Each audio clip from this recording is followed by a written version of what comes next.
start recording. But it's not coming now. Actually, it has to go minimization. Now it's not working that. Yes, OBS is not getting shortened. After that, only I can open now. There is no left column. Yeah. That's why first I called him. Okay, I'll talk to him again.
Good.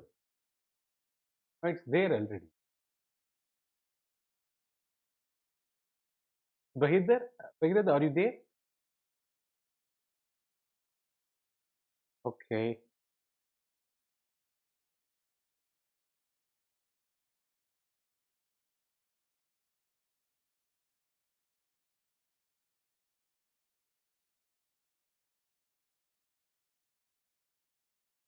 Yeah.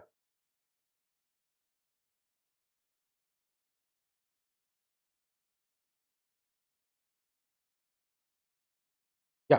That's right. Ladies and gentlemen, welcome to Unacademy. Sorry for the inconvenience. You know that there was technical issue. Yes. And thanks for your patience. Right. This is Success Sampath interacting with you. Of course, ladies and gentlemen, if you want to become IAS, IPS, IFS, IRS, you know well. It is we, an academy with top educators of India and meticulously designed quality content. We have been waiting for you, waiting to shape you especially so that you undergo a great learning experience. Ladies and gentlemen, एक minute.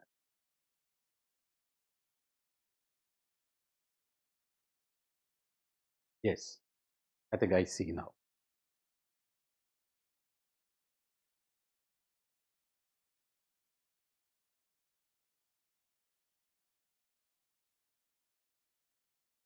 One second.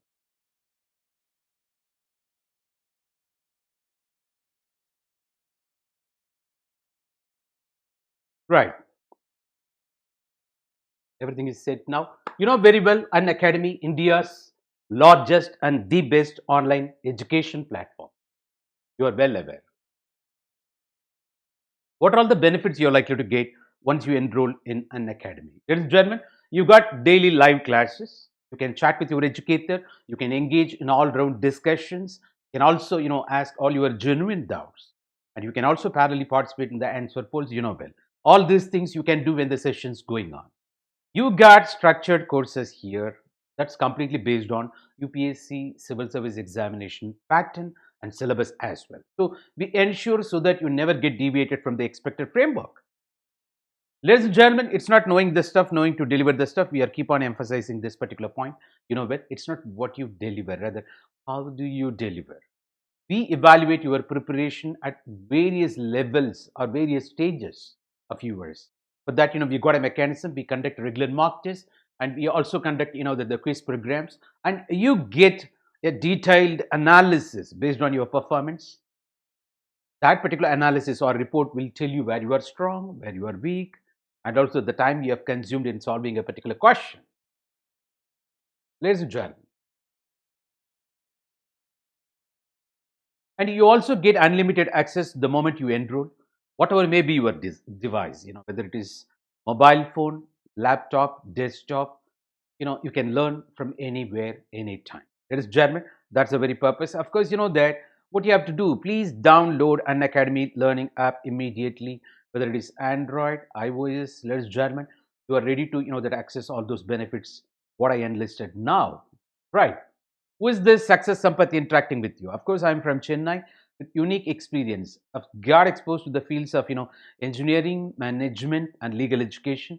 With 25 years of experience in the field of that coaching, especially shaping the careers of civil service aspirants. With my team, the humble result I could witness, of course, 250 plus, ladies and gentlemen, as IAS, IPS, IRS, IFS officials. All my kids are working in different parts of India and some of them in abroad as well. You can also ask me one more question, sir. What's your vision, sir? And that's going to be your question, ladies and gentlemen. Provide career solution, especially by enabling youths of India to begin with, later to embrace the global community. Fortunately, this particular vision of mine is completely in alignment with Unacademy's vision. We are working together to shape you so that you realize your potential. You become officer in your own capacity. And you can also reach me through Telegram channels like Success Sampath or Sampath Thiruvengadam. There's German and also that YouTube part of Unacademy. Yes, it's not only me. More than 100 plus top educators, part of our Unacademy. We're waiting to shape you so that you realize your goal. Right. And also under UPSC Civil Service Examination, we got variety of programs, more than 15,000 courses, that so that you can, based on your budget and time availability, you can choose course. You got plus program, that you can choose either a 12 months or 24 months program. Please use my referral code, say success, to avail maximum 10% discount. And not only that, more than this, plus program, we strongly recommend iconic program. Here too, you have 12 months program, 24 months program. That you will be allotted a personalized coach, a mentor to take care of your needs, to understand you better. According to your nature, you will be suggested the study planner. And you also will be trained in terms of answer writing practices. Let's German. When that is the scenario, of course, here also you can use my referral code, say success, to avail maximum 10% discount. Technically speaking, you end up paying mere 80 to 100 rupees if you calculate in terms of per day basis, ladies and gentlemen, and not even the consumption towards your evening snacks, but you ensure your career parallelly. Yes, I think that it is right time. Let me take you to the very purpose and direction of that today's interaction. Ladies and gentlemen, of course, you have already witnessed a lot of that videos on the part of sociology, especially that I delivered in the past. Please that watch those things so you ensure continuity. That particular line, of course, this is going to be that sociology paper 2, especially centered on the topic called politics and society, quite relevant today, huh? Well, right, very well. Apart from that, the very subject matter of sociology, it is highly scoring and very popular because you are part of the society. This is all about society, the system or network of social relationship existing among all human beings you call society, and which has got multifaceted aspects, that marital, familial, relatives you call, of course, kinship, educational, economic, political, religious, all those various aspects of society you got here as social institutions. And for that, you got, part of the syllabus, different units. And when you apply this particular principle of your understanding in Indian context, it's going to be, that paper 2. It is that way. That's what your whole syllabus, for 50, that 500 marks, 250 into 2. Of course, 2 papers you have, ladies and gentlemen. So, that this particular subject matter, say sociology, highly scoring. Why? It's very simple. Once you understand the concept, scoring is very simple. Not only that, with the knowledge what you gain out of this sociological subject matter, parallelly you can also score good marks in your general studies, also in SUR, in your essay paper, and even when you go to oral interview, because this sociology is all about making study over society. It's the science of society, the scientific study or systematic study or integrated study. You apply all the methods of natural sciences so as to understand the society, so that the very report what you get is very precise, very accurate. It's also free from biases, because in sociology, each and every concept institution should travel through perspectives. You got major perspectives here: structural functionalism, conflict school of thought. It's almost like seeing the two sides of a single coin. You come to know both. You understand the truth. So otherwise, what the report you arrive at, based on your scientific study or systematic study, integrated study, it's called, that very precise, accurate, otherwise called objective, free from bias. free from speculation, free from all-round influences. You see as it is. You make generalizations, based on your observation, based on your sociological understanding. So, the perspectives, not only that, you got major perspectives, I say, that I said actually structural functionalism, conflict school of thought. One more school of thought, of course, symbolic interactionism. But when you go to paper two, you got an ideological perspective. Same again, structural functionalism, conflict school of thought. You come to know. We call book view, field view. Some of the topics already we discussed. We all thoroughly discussed all the thinkers, both paper one, paper two. Karl Marx, Max Weber, Emile Durkheim, the Talcott Parsons, Robert K. Merton, G.H. Mead for paper one.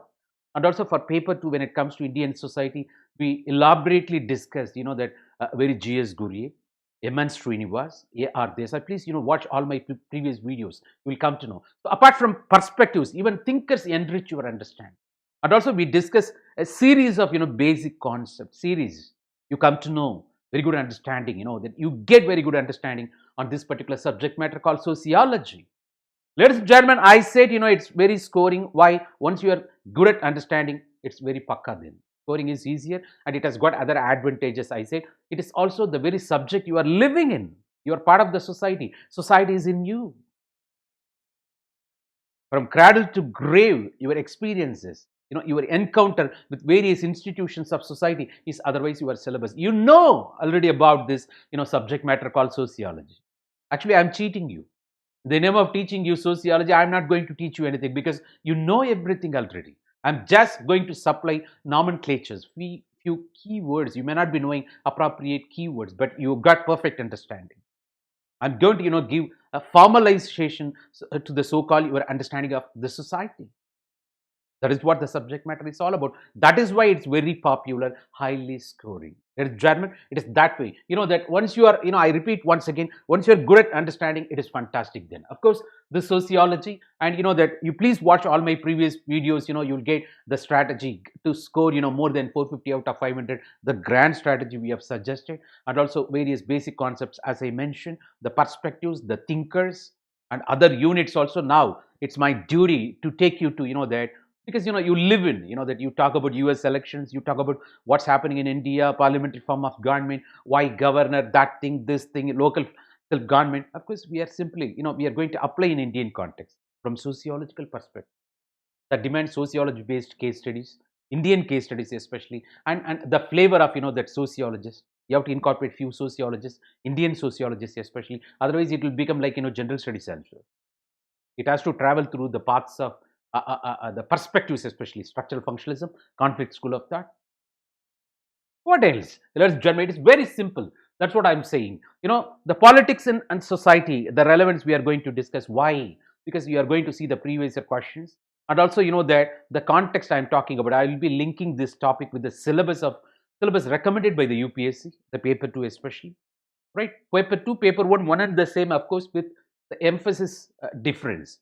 When it comes to paper 2, you have to apply the very understanding what you got, the perspectives, what you got out of paper 1 in Indian context. That's all. Nothing more than that. You'll come to know. And also case study accordingly. Global case studies you present there in paper 1. Indian specific case studies in paper 2 with reference to Indian sociologists. Nothing more than that. Right. It is that way, that I'm going to link compared to some extent, paper 2 syllabus, paper 1 syllabus of the same, politics and society. You will come to know it's German.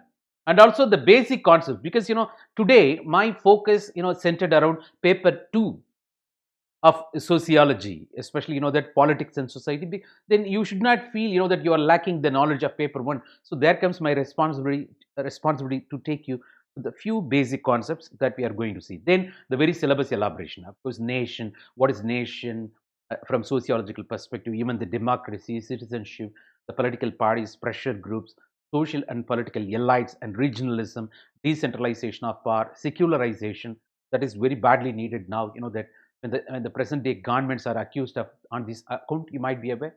And also you have to understand Indian secularism is totally different from Western secularism. What's happening in France, the Europe is already afraid of religious fundamentalism. You might be aware. Now it has entered into Austria, Vienna also. Apart from France, you might be aware, right? It is that way that's happening. Yeah.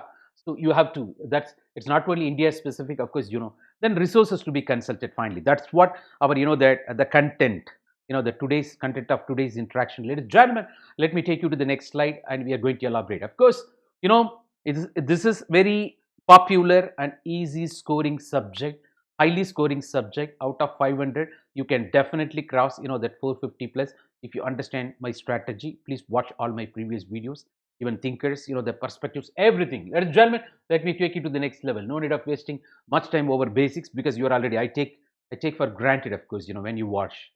Right, this is what the syllabus. When I say politics and society in paper 2 of your sociology paper, especially you got A, B, C portion, the very paper 2 of syllabus, uh, uh, uh, uh, Indian sociology divided into 3 parts. Part A, B, C. The C part has got this, that the politics and society, especially the titles. You have seen already all this. What is nation, democracy? You know already. But from sociological perspectives, how do they view it? And you have to incorporate, sociological flavor there. That's very important. It's not pure, Indian polity, constitution, governance mechanism, but from sociological perspective and also the context, Indian context, by bringing, Indian perspectives, Indian sociologists, Indian case studies. I'm keep on repeating these points. Of course, you understand the regionalism, decentralization apart. This is what the syllabus I've split up. That in terms of titles here, I'm going to elaborate one by one. Of course, that you understand why the topic is relevant for your preparation. The UPSC mains optional, sociology optional, especially paper 2, where you got 3 parts. The third part, C, social changes in India, where we are talking about politics and society. This is what the syllabus. There comes your question. The same topic, how it will be in, that in paper 1. Of course, the same theory, but you deal with, global sociologists and major perspectives there, not with Indian sociologists, especially. Before going there, let me also take you the very politics and society, how the questions are asked in the past. The very unit what we are going to discuss. First, you have to understand the objective, why we are, how the questions are asked, so that it becomes, result oriented. You become directed, you become focused. You have to understand how the questions are asked. The questions like this. 2019, you had this question. Comment on the changing democratic profile of India. First, you should know what is democracy. What is the democratic profile of India? What are all the ingredients, elements of democracy? How it is functioning? How it is different from other democracies? Maybe India, the largest democracy in the world. What about the richest democracy, America? Even now, they've got, problem. They're going to Supreme Court. All these things happen. You might be aware. Between, the Trumpism and Joe Biden, Joe Biden. He said Biden. Of course, it is that way we are talking about, that the richest democracy and oldest democracy, the Europe, how it's handling there. All these things we are talking about. Of course, direct form of democracy, indirect form of democracy. I'm going to elaborate. So the very thing, without knowing the meaning of democracy and associated elements, how it is operating in India, how it is different from the rest of the democracies in the world. How come we can answer this question? How come you can comment? So it's this way you see the question. Discuss the implications of, Swachh Bharat Abhiyan. Do you think that the civil society has got enough role to play? Because pressure group, there is a topic called pressure group. Of course, civil society, they may not be part and parcel of the government. They are capable of influencing. India against corruption movement in Delhi, what happened, you might be aware. That resulted in the change of guard, right? Of course, on the one side, that Dr. Kiran Bedi ma'am has become, that Lieutenant Governor of Puducherry, and there, that Mr. Kejriwal has become CM of, the National Capital Territory of Delhi. The two leaders could emerge out of that. Of course, we are searching, where is Anna Hazare? That's totally different scenario. But whatever may be, we are talking about the civil society's effective role. We are talking about, of course, the implications of Swachh Bharat Abhiyan in the context of, that the Clean India mission, that same thing, that forthcoming years, it may be about, citizenship amendment bill. Why not? Because you got the topic citizenship here. The role of, civil society. Of course, you might be aware, various protests happening in different parts of India against that citizenship amendment bill. Maybe there comes again civil society, pressure group. Of course, it is that way. So, the COVID situation, everything. Of course, Supreme Court also intervened in the process. You might be aware. Though it is, democratic protest, of course, where it should be conducted without affecting, that the law and order, day-to-day livelihood of people, without obstructing the path of livelihood of the people of that particular region we are talking about. Though it is, there also all social movements are spontaneous. So you just try to link. Of course, it is previous a question how the Citizenship Amendment Bill can be linked with the civil society. Shabahin, of course, that we are talking about the protest happening there. So of course, that the media, the fourth pillar of democracy. Yeah, again, one more question. 2018. The fourth pillar of democracy, the media, that where the effective role played by media. Of course, that Arnab has been arrested for his own, personal thing, not as a media personality. That's totally different scenario, right? And you have to understand, that all these things happening now, that the very Arnab, nightly fulminations, especially even innocent people will be sometimes, that, uh, uh, accused by him, that you should be arrested, that see, the time changes, everything happening, all these things. Of course, you should not become at the same time, that why that a police administration or Shiv Sena, whoever may be, reduce yourself to the low level of that ethics if you accuse Arnab of that particular standards. Is it political vendetta? So all these questions we are talking about, the effective role played by media. Well, media itself is not free from politicization. Media itself not free from corruption. Of course, the objectivity which lacks, you might be aware, and also the false reporting and fake news, paid news. Of course, thanks to Markandeya Gachu, as the chairman, he initiated a lot of steps as the chairman of Press Council of India. Of course, Justice Markandeya Gachu, you might be aware. So the frequent interaction with media, of course. Otherwise, the license, that will be cancelled. The threat, of course, part of that. Well, all those stuff. So we have to talk about this, and that the question came already. The various forms of Dalit assertions happening, even it's happening in Tamil Nadu now. But the timing we question, of course, that I understand the oppression, suppression, how the Dalit people, that those who are all oppressed, suppressed, called Dalits, need not be mere SC/ST people. Even, the women, that can be brought under this category, you might be aware. So the retaliatory politics, right? They now in Tamil Nadu, especially, that the political parties are now, that they're busy with this assertion. Well, something happened in the past, the Manu version, how the derogatory to women, of course, now they have taken up that issue. But when we are nearing election, the timing be question, of course, that issue okay, but the timing, is question mark. Of course, at the end of the day, politics we are talking about. So Dalit assertion, but of course, historical, we've got constitution. The historical recorrection already done on the part of constitution. The reservation, it is getting implemented. Of course, that letter and spirit. Then and there, Supreme Court judgments also making, that mockery of the very constitutional principles. You might be aware. So, of course, that all these things, the retaliatory politics we are witnessing now. Of course, the historical recorrection also, the timing we question.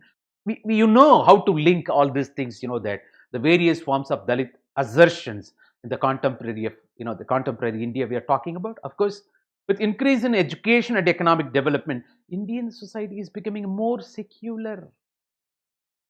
Yeah, because that no more under the clutches of. First of all, there is clear-cut demarcation between that religion on the one hand, that the private affairs of an individual on the other. Otherwise, there is a strict distance between church and state. It's not like that the Greek Rome states we had. Got the idea? So Indian Constitution, we have get clear-cut demarcation.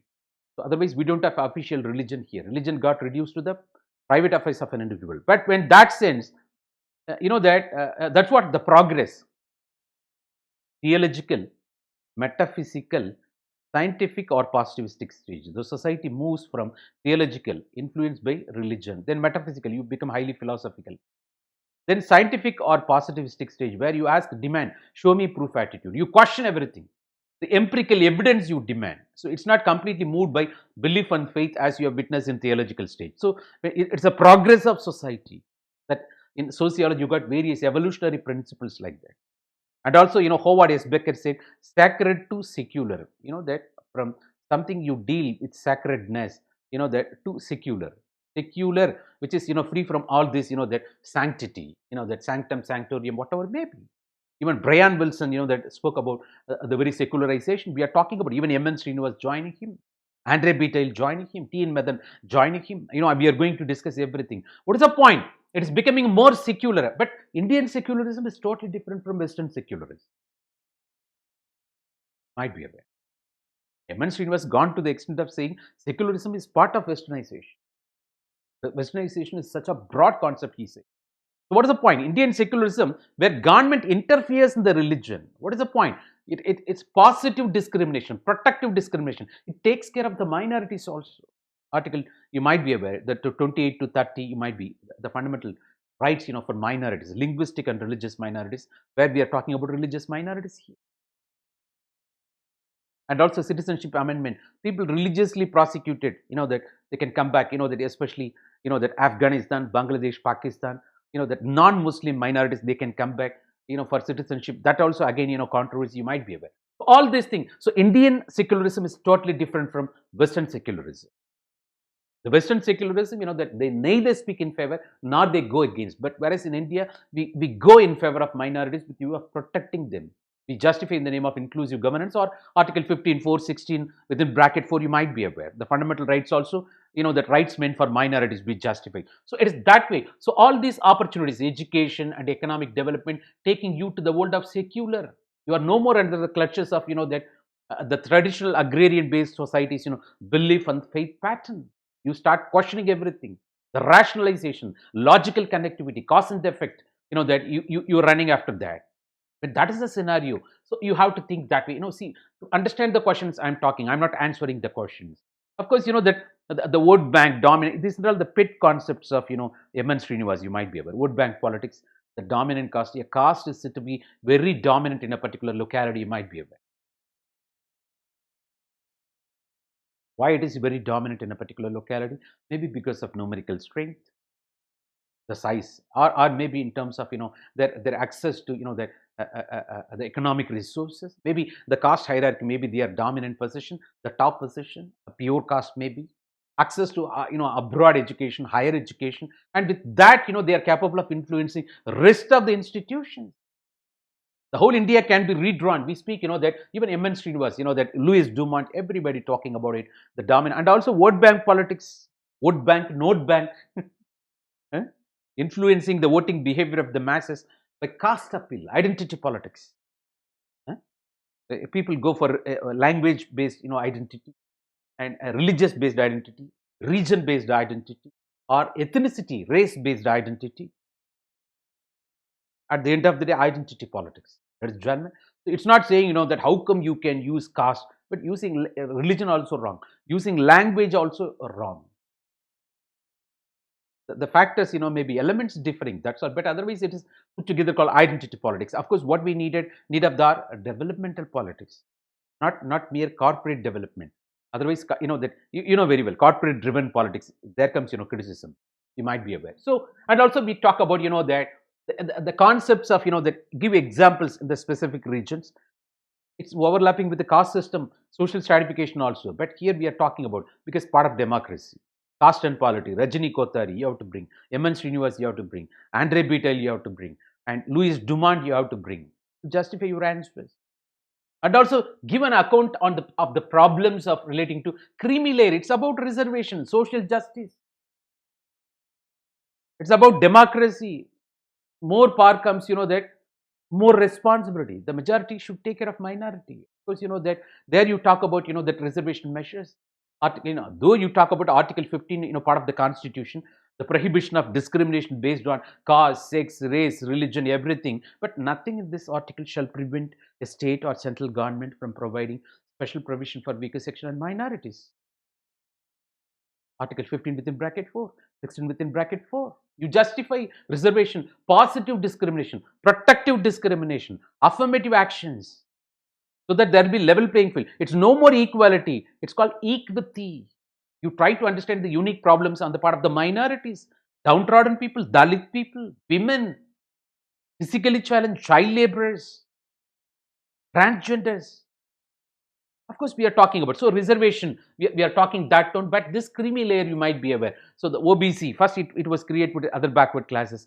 The BP Mandal Commission recommendation, 27% of reservation. Hitherto, we address only socio-educational backwardness, not about, what about economic backwardness? All upper caste people need not be rich people, all lower caste people need not be poor people.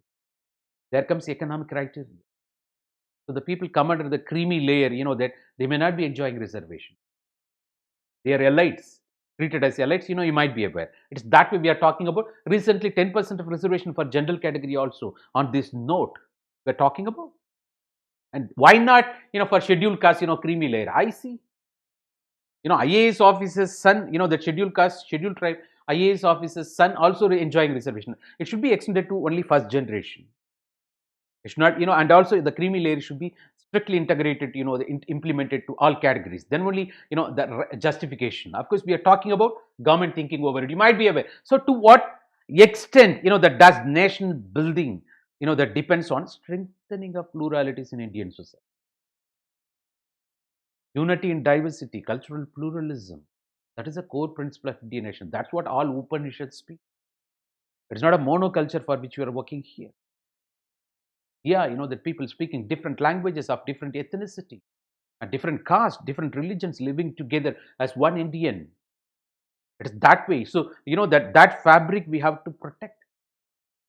Yeah, that, the India, that is Bharat, shall be union of states. We are talking about the, State Reorganization Act 1956, linguistic based, state creations we did in the past. Is schedule speaking about languages?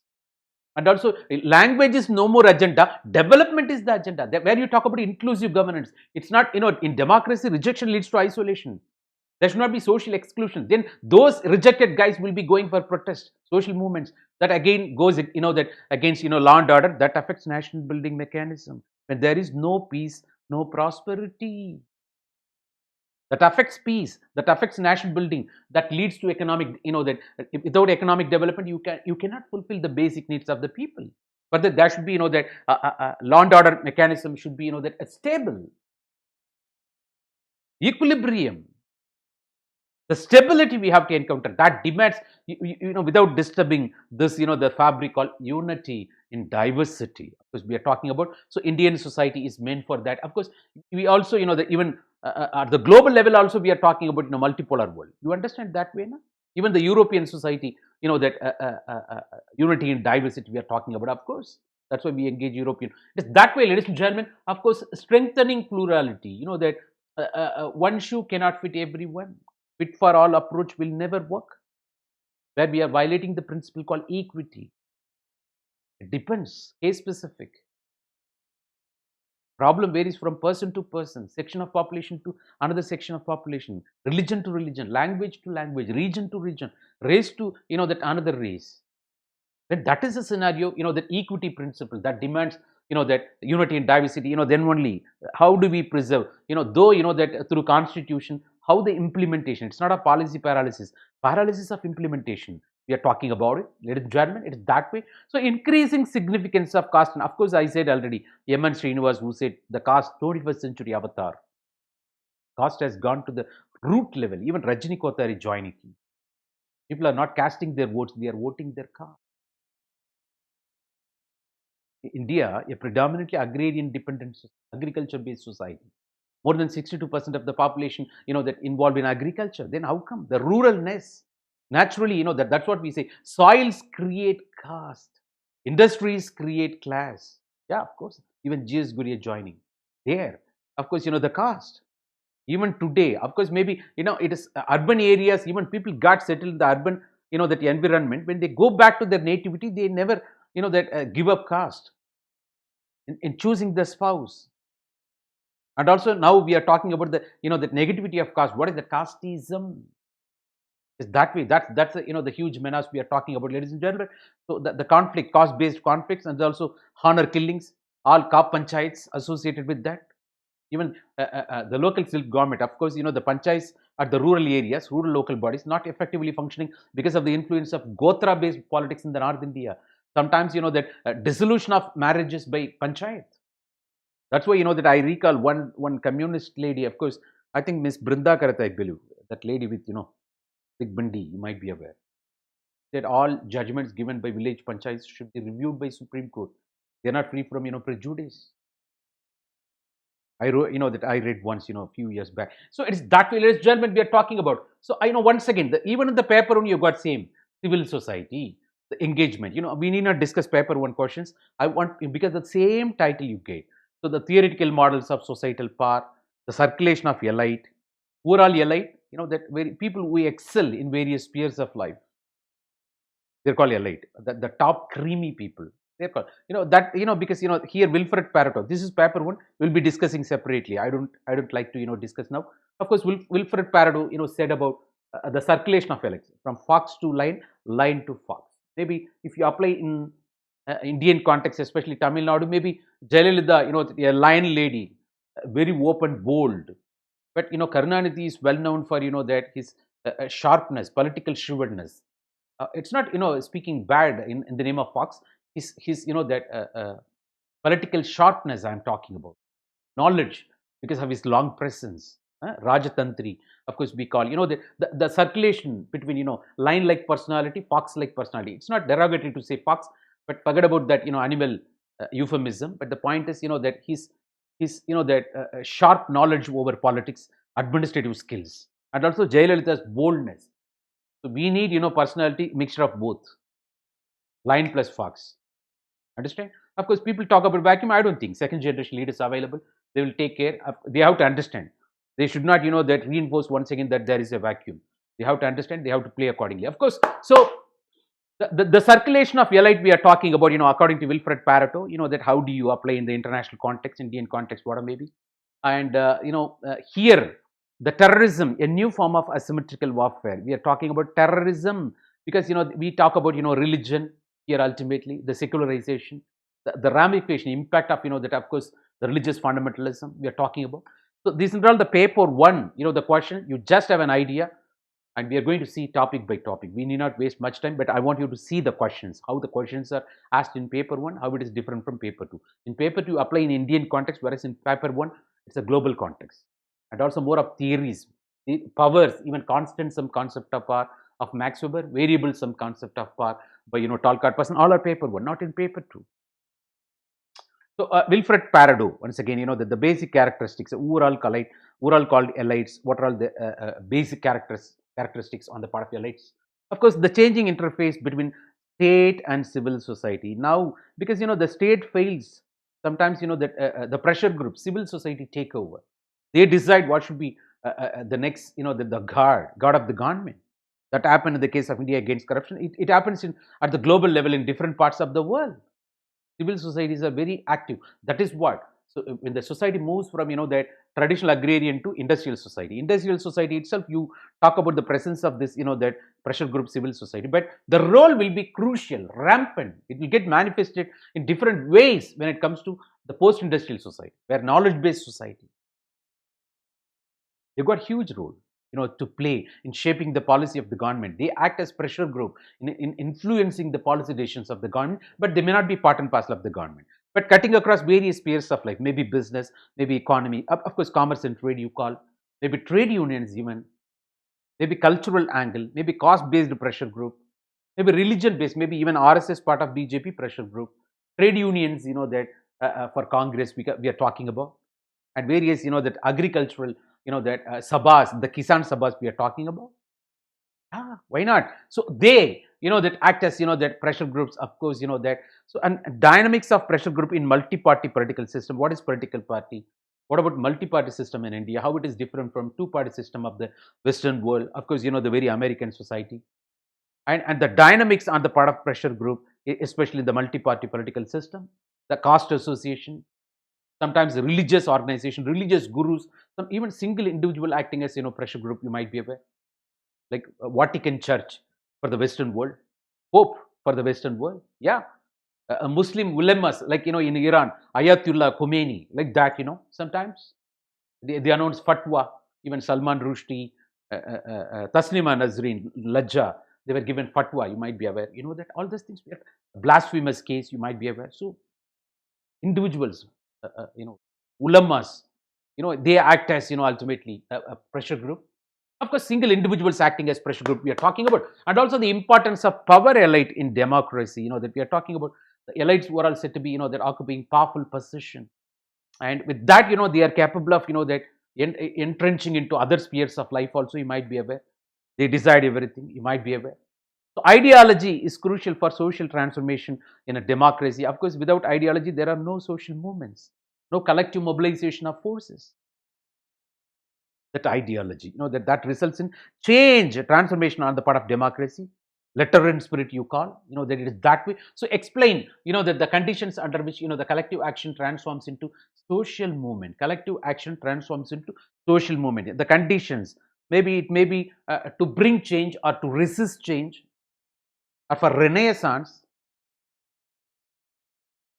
Yes, various conditions, that you got it almost addresses, the types of social movements. You got separate topic also in the social change unit for this. Of course, caste ideology appears, that to have strengthened democracy. Alternative view, when people say caste, weakening the democracy because of identity politics, caste ideology also, that strengthening democracy. Maybe, yeah, because, as long as it is caste interest, nothing wrong.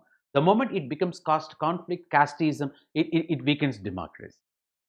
It's nothing wrong, that you love your family, you love your society, you love your people, love your community, but that it should not be at the cost of somebody else.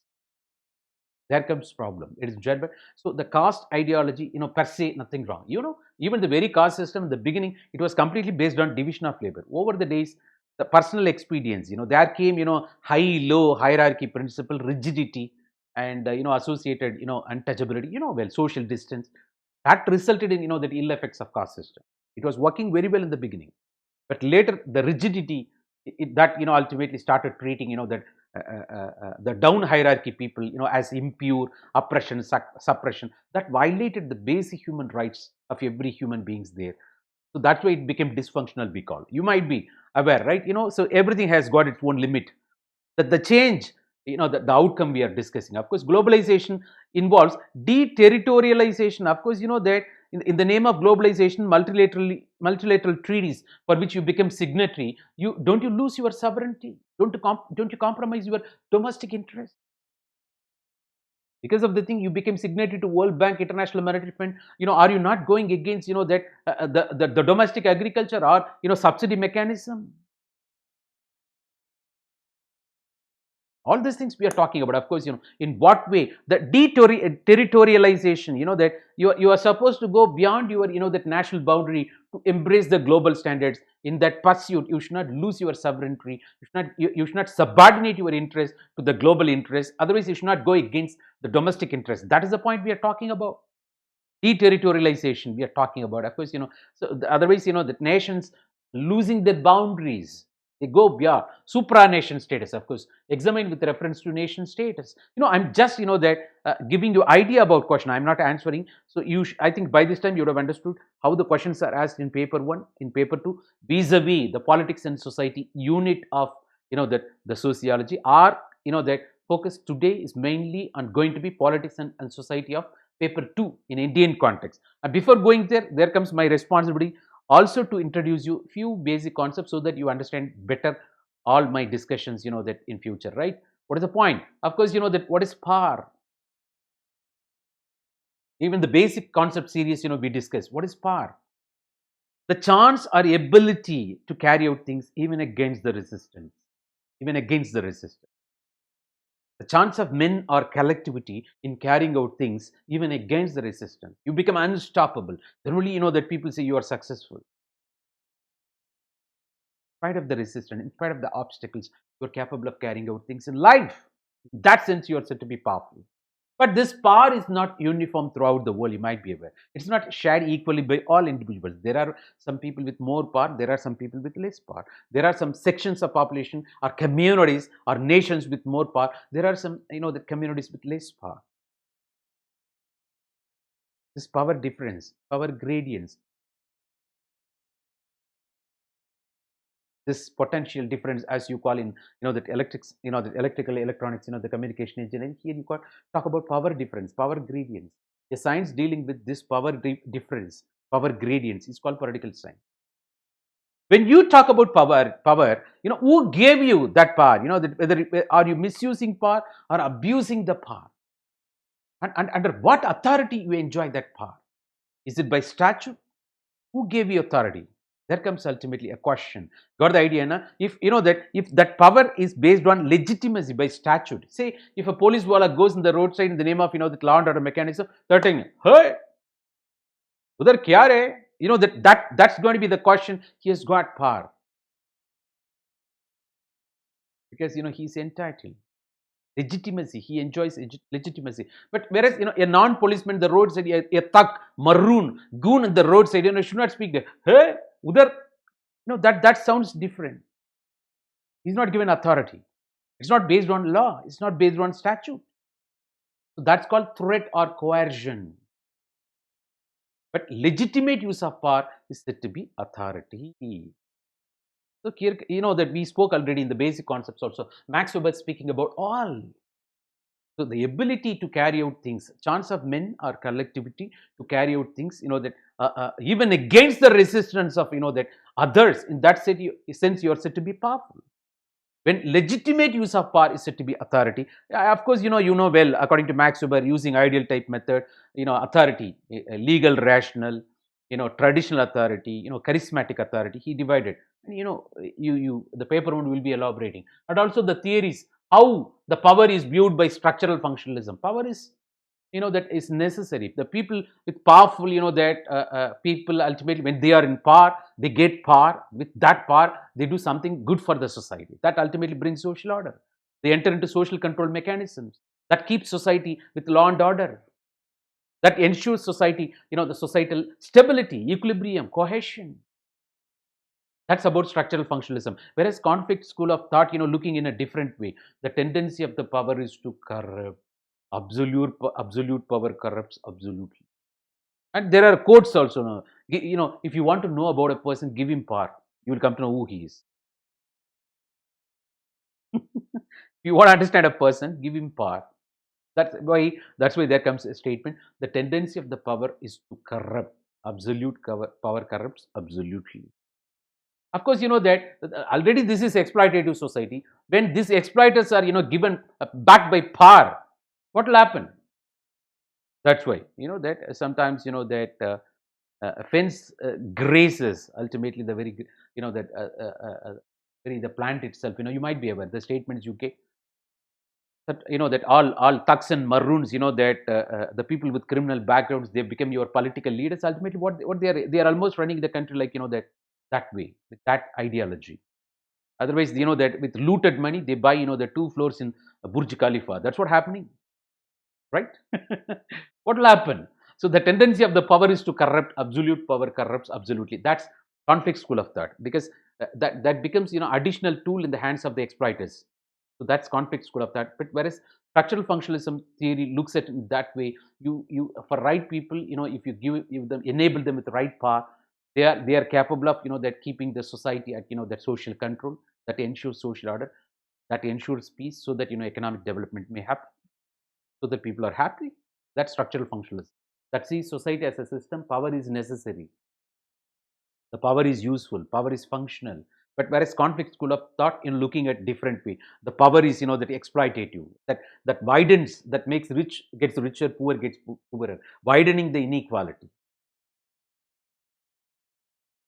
And making, that already existing corrupt people, that the super corrupt people, you say super rich, like that. It is that way we are talking about. And beyond that, you've got 2 more theories, of course, that the Max Weber says, that this is a brief introduction I want to give you. After that, we enter into the real paper 2 I'm talking about. What is that? So the constant sum concept of power. I'm succeeding in the sense you are not losing.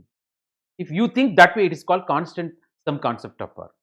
My winning, that you interpret as if you are losing, because in that sense power is fixed. If I'm, that with 90%, you got only 10% of power, because power is always 100%. If I'm with 50%, you got remaining 50%. This is called power is fixed, constant sum concept of power. My winning, you always end up losing. This attitude, this is according to Max Weber, constant sum concept of, that a power, otherwise zero sum concept of power, otherwise called. But, there comes alternative theory, for this zero sum concept of power. That's what we say, variable sum concept of power. Power varies from place to place, time to time, society to society.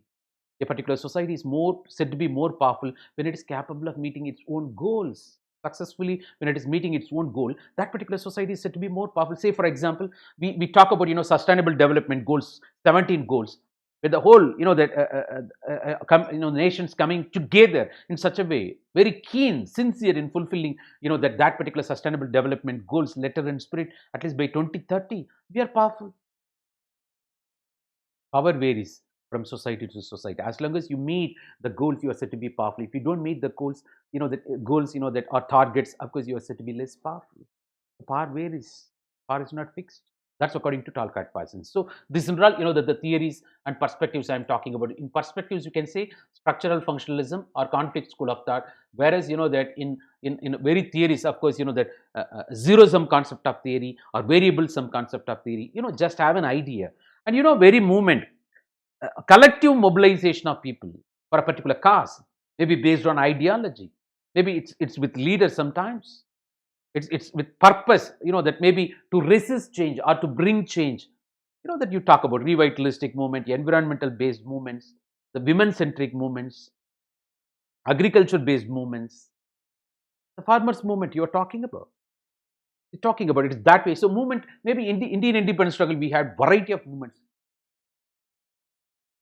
Even we had tribal movements, socio-religious reform movements we are talking about. So whatever, the collective mobilization of people with a purpose, under the leadership, with direction, either to bring change or to resist change. Talk about, that the Arya Samaj, Pratana Samaj, Rajaram Mohan Rai, you call, of course, social-religious reform movement. All those things, that well. So that talks about, modern day world also, civil society, India against corruption, maybe the protest movements in different parts of India, of course. Shabahin, that what happened, the protest movement against citizenship amendment bill, whatever it may be. So that's, manifestation, natural expression on the part of the people when they feel something is injustice. It's that way. So it is that ultimately adds the rolling, the mass, that gathers dust. Ultimately, what happened? The people add together.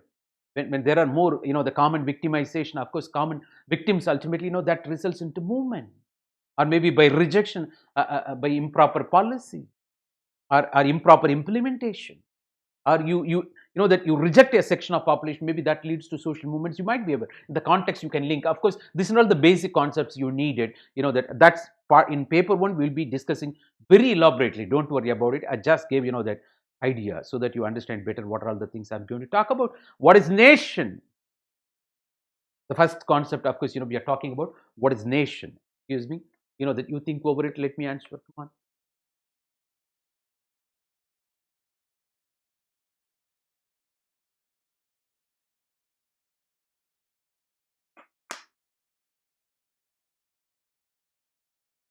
Yes. Nation, of course, that it is an autonomous, territorially delimited political group.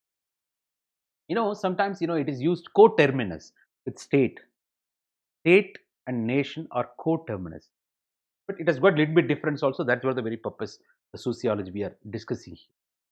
Whenever you say state, India is a state, India is a nation, India is a state. When you say India as a state, even in the NCERT it's available. It has got, when you talk about state, it has got its own population, it has got its own government, it is bound by a particular territory. Beyond that, it is a sovereign government. It is not, depending on foreign government when it is trying to do something good for the society, Indian community.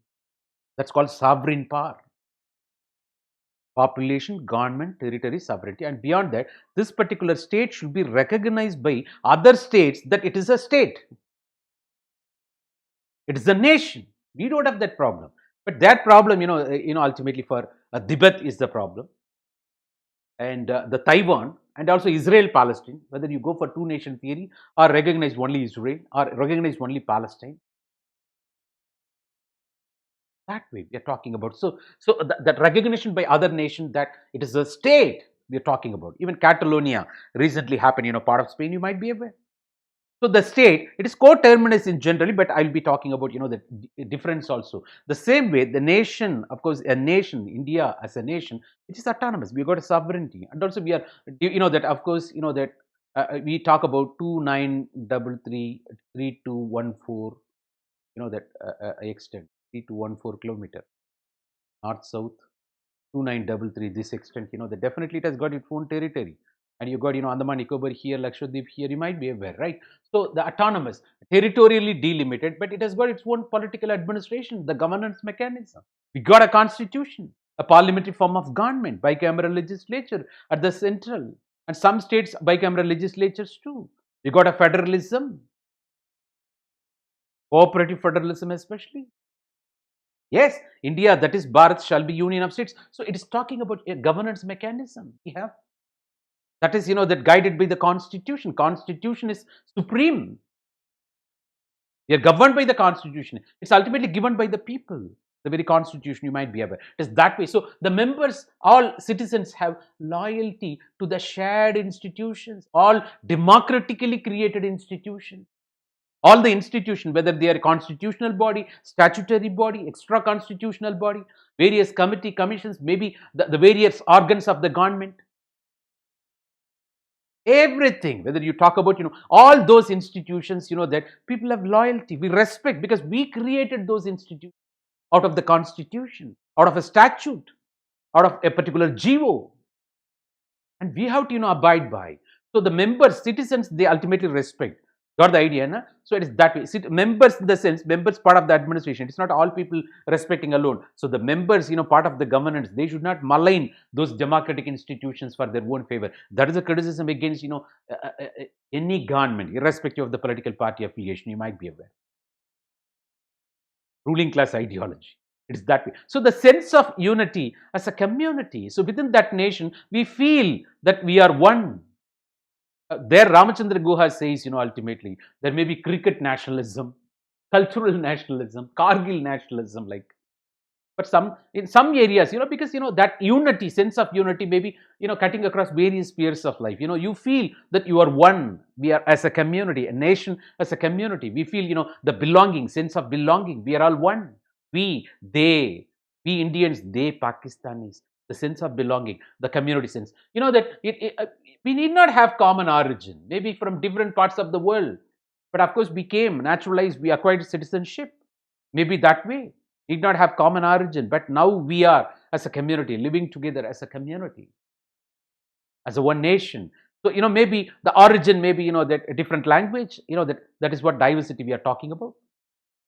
Ladies and gentlemen, so it is unity in diversity. That is a fabric, that the core principle on the part of, the cultural pluralism, melting pot we are talking about. So in India, that is, you can't compromise. The moment you compromise, that will damage the peace fabric that affects ultimately economic development, the nation building process.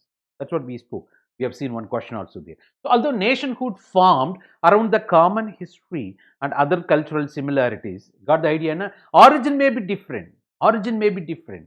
But nationhood, as a nation, what we have formed now, which has got common, because we fought for independence, from British colonization, we acquired independence, the common history. The cultural similarity, even in India, you may be talking about majority Hindus, minority Muslims, Christians, Buddhists, Jains, Sikhs, Parsi. You can talk, but we share common culture. We have to share. If you don't share the common culture, that becomes problem.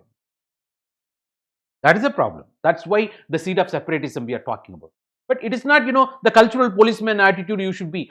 The genuine understanding that if you are sharing the common culture, there won't be a problem. Religion may be different.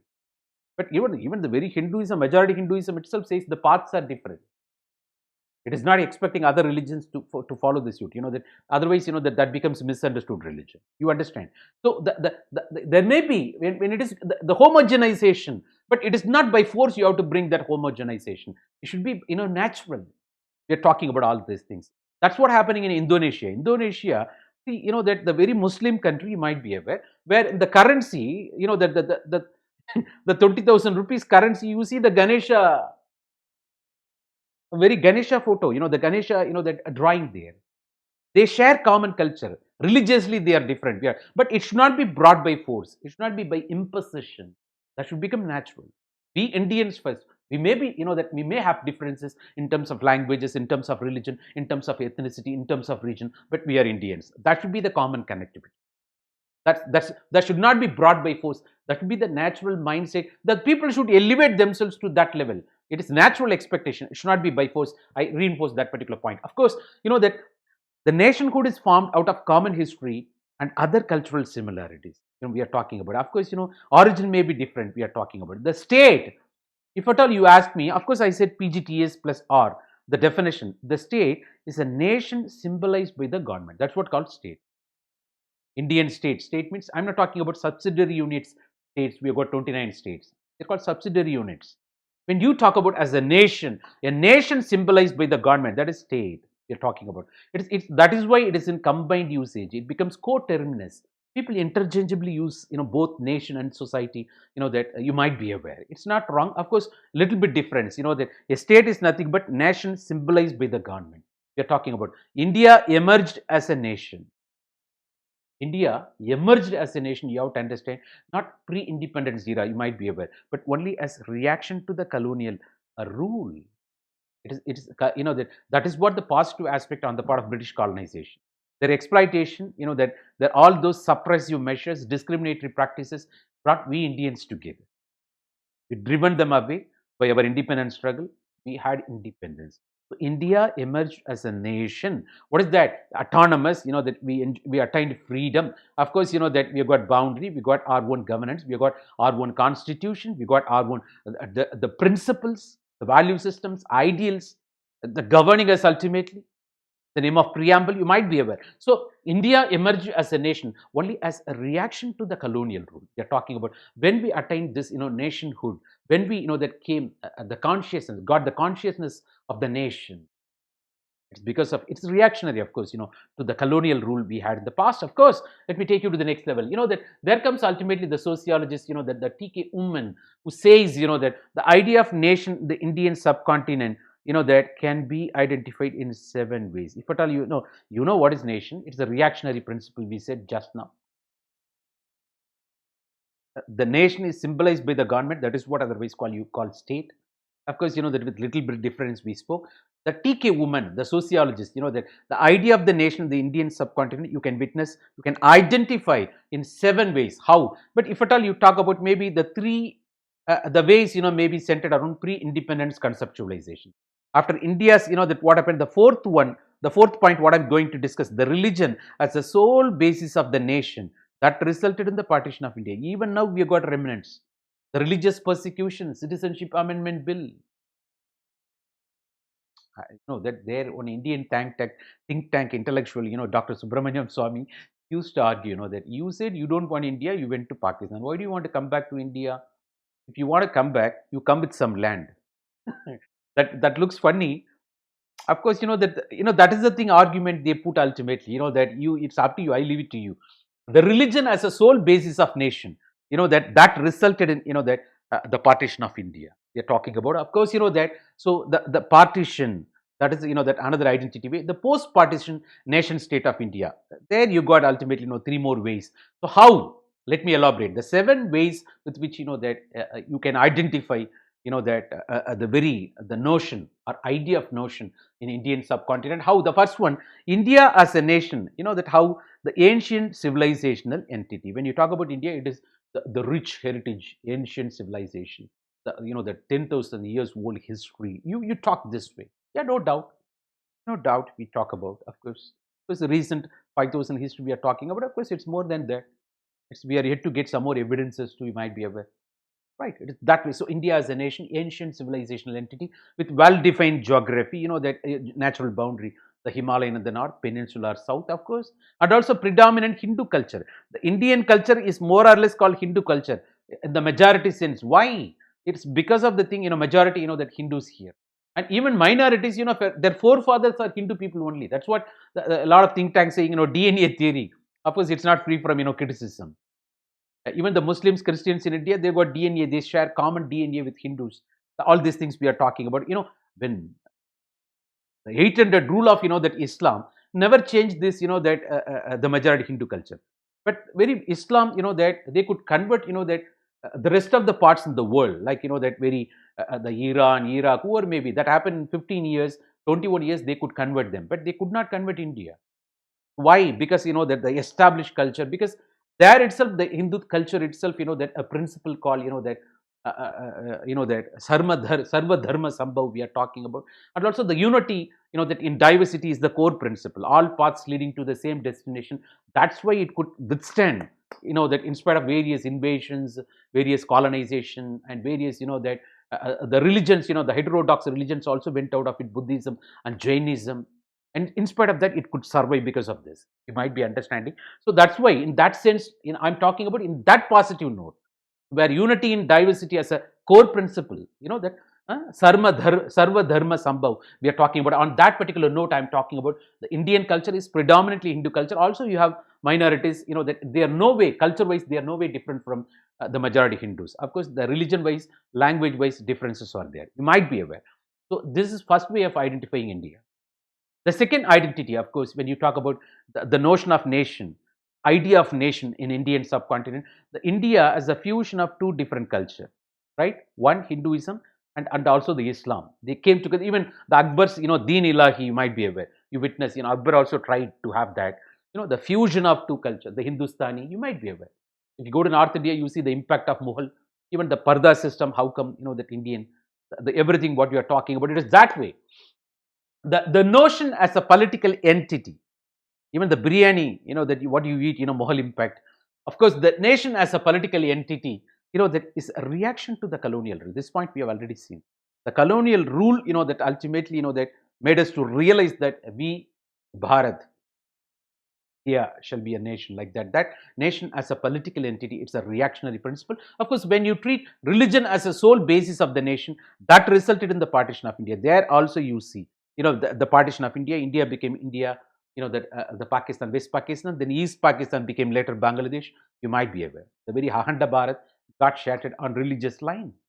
So that identity, India's religious identity, leads to shattering, partition that led in the past. That's not free from bloodshed and violence. You might be aware, that it is that way. Of course, that's a bad part of the history. So India, it is because of the few selfish motives of few leaders. History is nothing but history of few individuals. What is written with somebody else, with someone's intention, that we read as a history. Of course, when you go for that alternative theory, you may be accepted. For every thesis, there is antithesis, finally synthesis. A lot of history books, even today, when you talk about the Indian history, is otherwise North Indian history. You don't talk about South Indian history, except that Nilakanta Shastri. That now the South India's, that the history is, that getting incorporated more prominent. Because when you talk about, only Sangam literature in the NCERT, you don't have historical accounts. That is the case. And forget about that, this division north-south. And even the north, of course, what is told, what is written by the historians, you believe. Sometimes, the distorted history we witness by British, historians, that for their own exploitative measures, they retold the story in different mode. They condition people in such a way so that Indians will feel, that inferior to the European, that supremacy. Then what about that intention? The history is nothing but history of few individuals. You go beyond that. For every thesis, there is an antithesis, then synthesis. And the day, that you have to wait for the day till that antithesis is accepted as a thesis or alternative. That demands passions. Time will tell.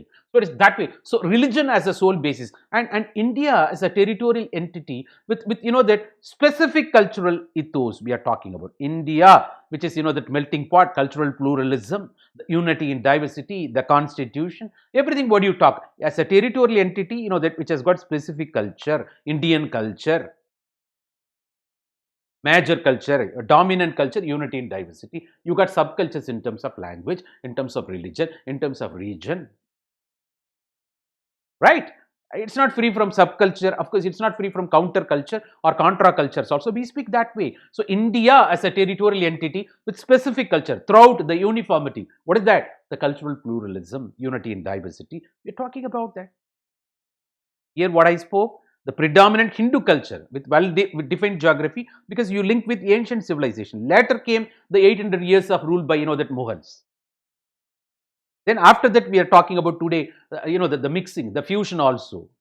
Then you are talking about the territorial entity with special, the cultural ethos, the values we are talking about. It's that way. And then India as a nation of many languages. There are variety of identities when you talk about India as a nation. So, in terms of language identity, of course, even the 8th schedule of the Indian Constitution talking about, that the language identity. Of course, the India as a synthesis of great tradition and little tradition.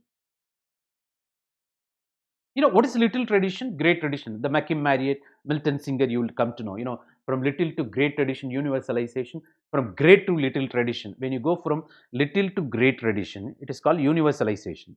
You embrace greater value system, greater principle, that universalization. When you grow from great tradition to little tradition, it's called parochialization, narrow. It becomes narrow. Parochialization, we call it. It is that way. So great tradition, a particular tradition, is practiced over a large area for a long period of time. Maybe peace, great tradition, right? Little tradition, maybe it's specific to particular area.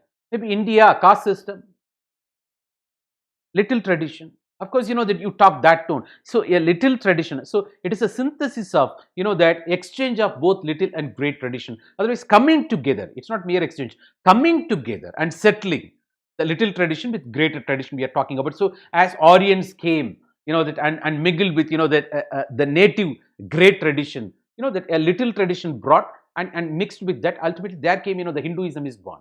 The Hinduism. That's what Indological view of G.S. Gurye. Hinduism is born as a religion, the outcome of the interaction between the native indigenous people with you know, that incoming audience. They brought Vishnu, the Shiva, you know, that Vishnu, you know, the Shiva, Vinayaga, Kali, where, you know, that native gods. You might be aware. Even that's why he gone to the extent of saying tribals as backward Hindus. That is criticized. That's totally different thing. So the Hindu, it's a commingling of Aryans with native indigenous people. You know that their Hinduism is born. It is that's a synthesis. So the little tradition came, you know, through Aryan mixed with local great tradition, resulted in ultimately the Indian identity. The India, that is, you know, that of course, you know, that even the geographical, you know, that beyond that Indus River, the homogeneous culture. Maybe the Hindus homogeneous culture. Even Hinduism, the word itself, you know, derived from there through various, you know, theories. You might be aware. So several identities. Of course, 7 identities according to T.K. Uman, the famous sociologist. You know that when you know that given elaboration about the idea of nation in Indian subcontinent. I hope you got the idea. Is that way, ladies and gentlemen? Let me take you to the next level. It's not over. The nation, when we are talking about nationalism, is desirable for the integrity of the nation state. You need that, you know, flavor. Otherwise, there will be disintegration. You might be aware. If you don't have that we feeling, sense of belonging, what will happen? You become irresponsible. Then there may not be unity. It becomes easier for enemies to interfere, you know, to intrude and you know that and defeat us and win over and exploit us. That's what happened, you know, that the pre-colonial era, all princely states, the Hindu rulers, you know, all Hindu rulers, you know, it's not in the name of religion. The native rulers collaborated with, you know, the very British people. The subsidiary alliance, you might be aware, you know, ultimately they exploited divide and rule policy. There, you know, that united we stand. Of course, let's recall Abraham Lincoln. United we stand, divided we fall. Of course, you know, the nationalism is desirable for the integrity of the nation state. Otherwise, you know what the consequences, you know. So that is what I'm talking about. Even COVID situation, it's instead of speaking petty politics, we have to withstand. We have to stand by the government rules and regulation. We should feel responsible. In what way? It's not you know, that saying, you know, that traveling in different directions, right? It is that way. You know, that's also patriotism. That's also nationalism spirit. Letter and spirit you strictly adhere to. Don't say, you know, others are not. It's up to them. Don't ask what the nation has done to you, what you have done to the nation. Of course. So Amartya Sen, you know, famous economist, you might be aware. According to Dr. Amartya Sen, nationalism in India borders on religious revivalism. Of course, maybe he is accusing the present dispensation because he has got his own controversy with present dispensation. He has been not allowed to be the chancellor of, you know, Nalanda University. You might be aware. There comes, you know, the fundamental ideological differences. So the nationalism in India borders on religious revivalism. He says that way, emotionally arousing the spirit of the people. Maybe it's not taking, you know, only in the context of, you know, medieval world. Even the ancient world, you have to talk about Upanishads, philosophies that's talking about unity and diversity. That questions everything. That speaks the principle of rationalization. It is that way. So we should not take selectively a portion of the history and argue that this is what our identity. We got multiple identities, just like we have seen. So Amartya Sen says nationalism in India borders on only religious revivalism. But there are other factors too. National identity often hijacked by majority groups. You know, he accuses majority. Maybe he has his opinion. Let us respect his opinion. But you know, well, it's his own the way of looking at, you know, that nationalism in India. Nationalism means, according to Amartya Sen, it's religious revivalism. You know, that maybe he may be against, you know, the Bharat Mata Ki Jai, that statement of the BJP version, of course, but that is the scenario. Of course, that it is that way. So because that it is identity hijacked by majority. That he says, maybe he speaks in favor of the minorities. It is that way. So Andre Bataille, of course, the famous sociologist, you might be aware, plays down the concept of nationalism. He's not, putting it big. He plays down, that, and rather he advocates, forget about all these things here. What about, you address all these persisting problems? He says, he advocates, that to refocus especially on pressing problems, that people below poverty line, please take them out. Poverty, hunger, even global hunger index, whatever rank you might be aware, we are put less than, the Pakistan, Bangladesh, and also illiteracy. Thanks to new education policy, of course, it's going to the 6% of GDP. It's going to be the support of states. I'm pretty sure going to take care, right? So it is that way, that we talk about, that maybe we can, apart from Right to Education Act, it will take us to the next level, I believe. So the single identity can never be all inclusive. So that is why, that India, if you say you are Indian, you got multifaceted, that identity. Single identity can never be all inclusive. That if you say you are Hindu, you reflect, only partial. What about Muslim? What about Christians? Maybe in terms of like, if you say you are Tamilian, if you say you are, that Marathi, what about other language speaking people? So single identity can never be all inclusive. One shoe cannot fit everyone. Fit for all approach will never work. Of course, it is that way. So, but that nationalism is completely based on unity and diversity. You have to understand that's a cultural pluralism otherwise. So, mutual suspicion shun the nationalism. What happens, right? The moment you try to arouse the religious sentiments of the people so that you bring nationalism, naturally minorities will start feeling insecure. They will feel distanced. They will feel rejected. That's what we have to, that speak in such a way, that never we never incite communal violence, that never creates conflict in the society. The hate speech we are talking about. Even if any political leader speaking during elections, according to the model code of conduct, that by election commission they may not, the action will be taken. They may be disqualified. You might be aware the grounds for disqualification. So mutual suspicion, shun the nationalism project we are talking about, ladies and gentlemen. So not only that, so even Ramachandra Guha, a famous sociologist, cricketer, you might be aware, who has written the book India After Gandhi and Dissenters of India, Democracy and Dissident. You might be aware, that Ramachandra Guha, he gave ultimately the solution for all these, the persistent problems in the name of nationalism. So people to consider, why you are talking about, you are defining nationalism. Leave it to the people. Let them have their own version of nationalism. That's what according to Ramachandra Guha. He says people to construct their own ideas of nationalism, maybe cultural nationalism, maybe the cricket nationalism, Kargil nationalism, or tsunami victim support nationalism. It is up to you. See, it is otherwise, let me speak this way. The patriotism is not only for the people who protect our borders. That is not the exclusive domain meant for those people stand at the borders and protecting us. You can also practice patriotism by not indulging in corruption, by respecting women, by not practicing casteism, by not participating in communalism, by practicing gender justice, transgender justice. You speak in such a way that brings people together, leads to communal harmony. That is also the various ways with which you can practice the patriotism. Patriotism is not only going to the border and standing and protecting in the that nation, and if there is war, you die, you become patriotic. It's not that each and every citizen of India can practice patriotism. Same is the case for nationalism spirit. Ladies and gentlemen, it is that way we are talking about. So let us leave it to the people. Let them have their own version of nationalism. Whether they speak in favor of cultural nationalism, cricket nationalism, maybe only during that India-Pakistan match you come to know we are Indians. In India, cricket is a religion. Where Sachin is God, we have seen Sachin God, Dhoni God, now Virat Kohli God. There are so many gods, that polytheistic religion, of course, cricket now. For many gods. Okay, it's that way, that the same way the Kargil nationalism, of course, that there you talk about. The Balakot incident, what happened? Of course, Balakot nationalism, up to you.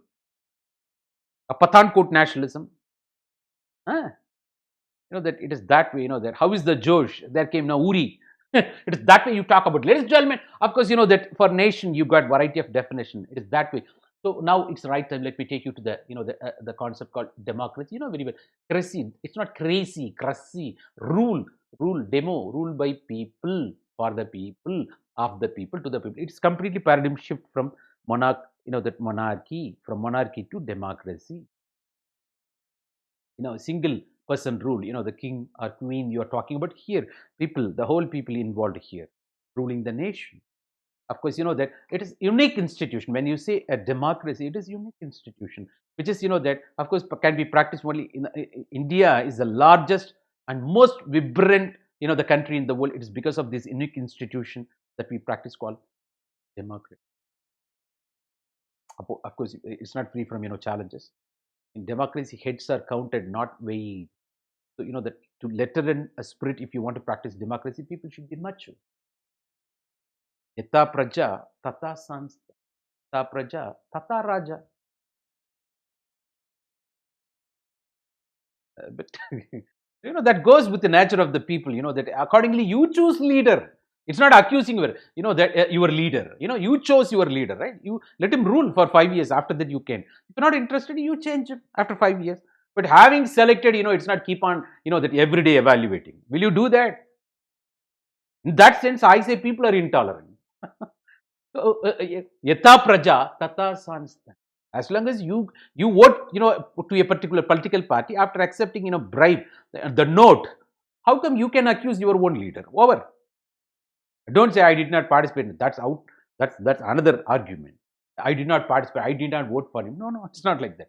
So it's that way. The political system, the concept we are talking about. When we say democracy, it's all about a concept, a political concept, or a political system where rule by the consent of the governed. If at all you are ruling a section of population ruling there, they are ruling with the support of the government, with the support of the people.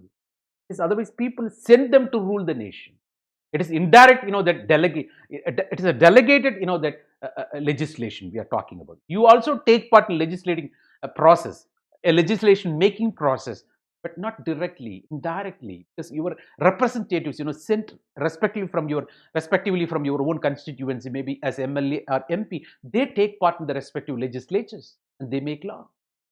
Ultimately, there are executives, and you ultimately abide by. And they make law reflecting your needs, understanding your needs. If they are not making it, there comes chaos. There comes, judiciary to interpret, all. It is that way. So it is that way we are talking about. So the political system, political concept, the rule by consent of the governed, and also government directly or indirectly upon, that the will of the majority. As long as it enjoys the will of the majority, it can survive. Even that you might be aware, the Union Council of Ministers collectively responsible to the Lok Sabha. That is the heart of the parliamentary democracy, you might be aware. The collective responsibility we are talking about. So, the Lok Sabha, House of People, of course, we are talking about. So, government directly or indirectly upon the will of the majority, the support we are talking about. So, that's what the democracy is. So, you know very well, indirect democracy, direct democracy. Direct democracy, you participate in every issue, every legislation. It may be possible within a small country, but it may not be possible country like India with this 1.35 billion population. It may not be possible. It becomes huge exercise. Maybe we can think about it, when we have more internet penetration and when we give, that a smartphone access to everyone.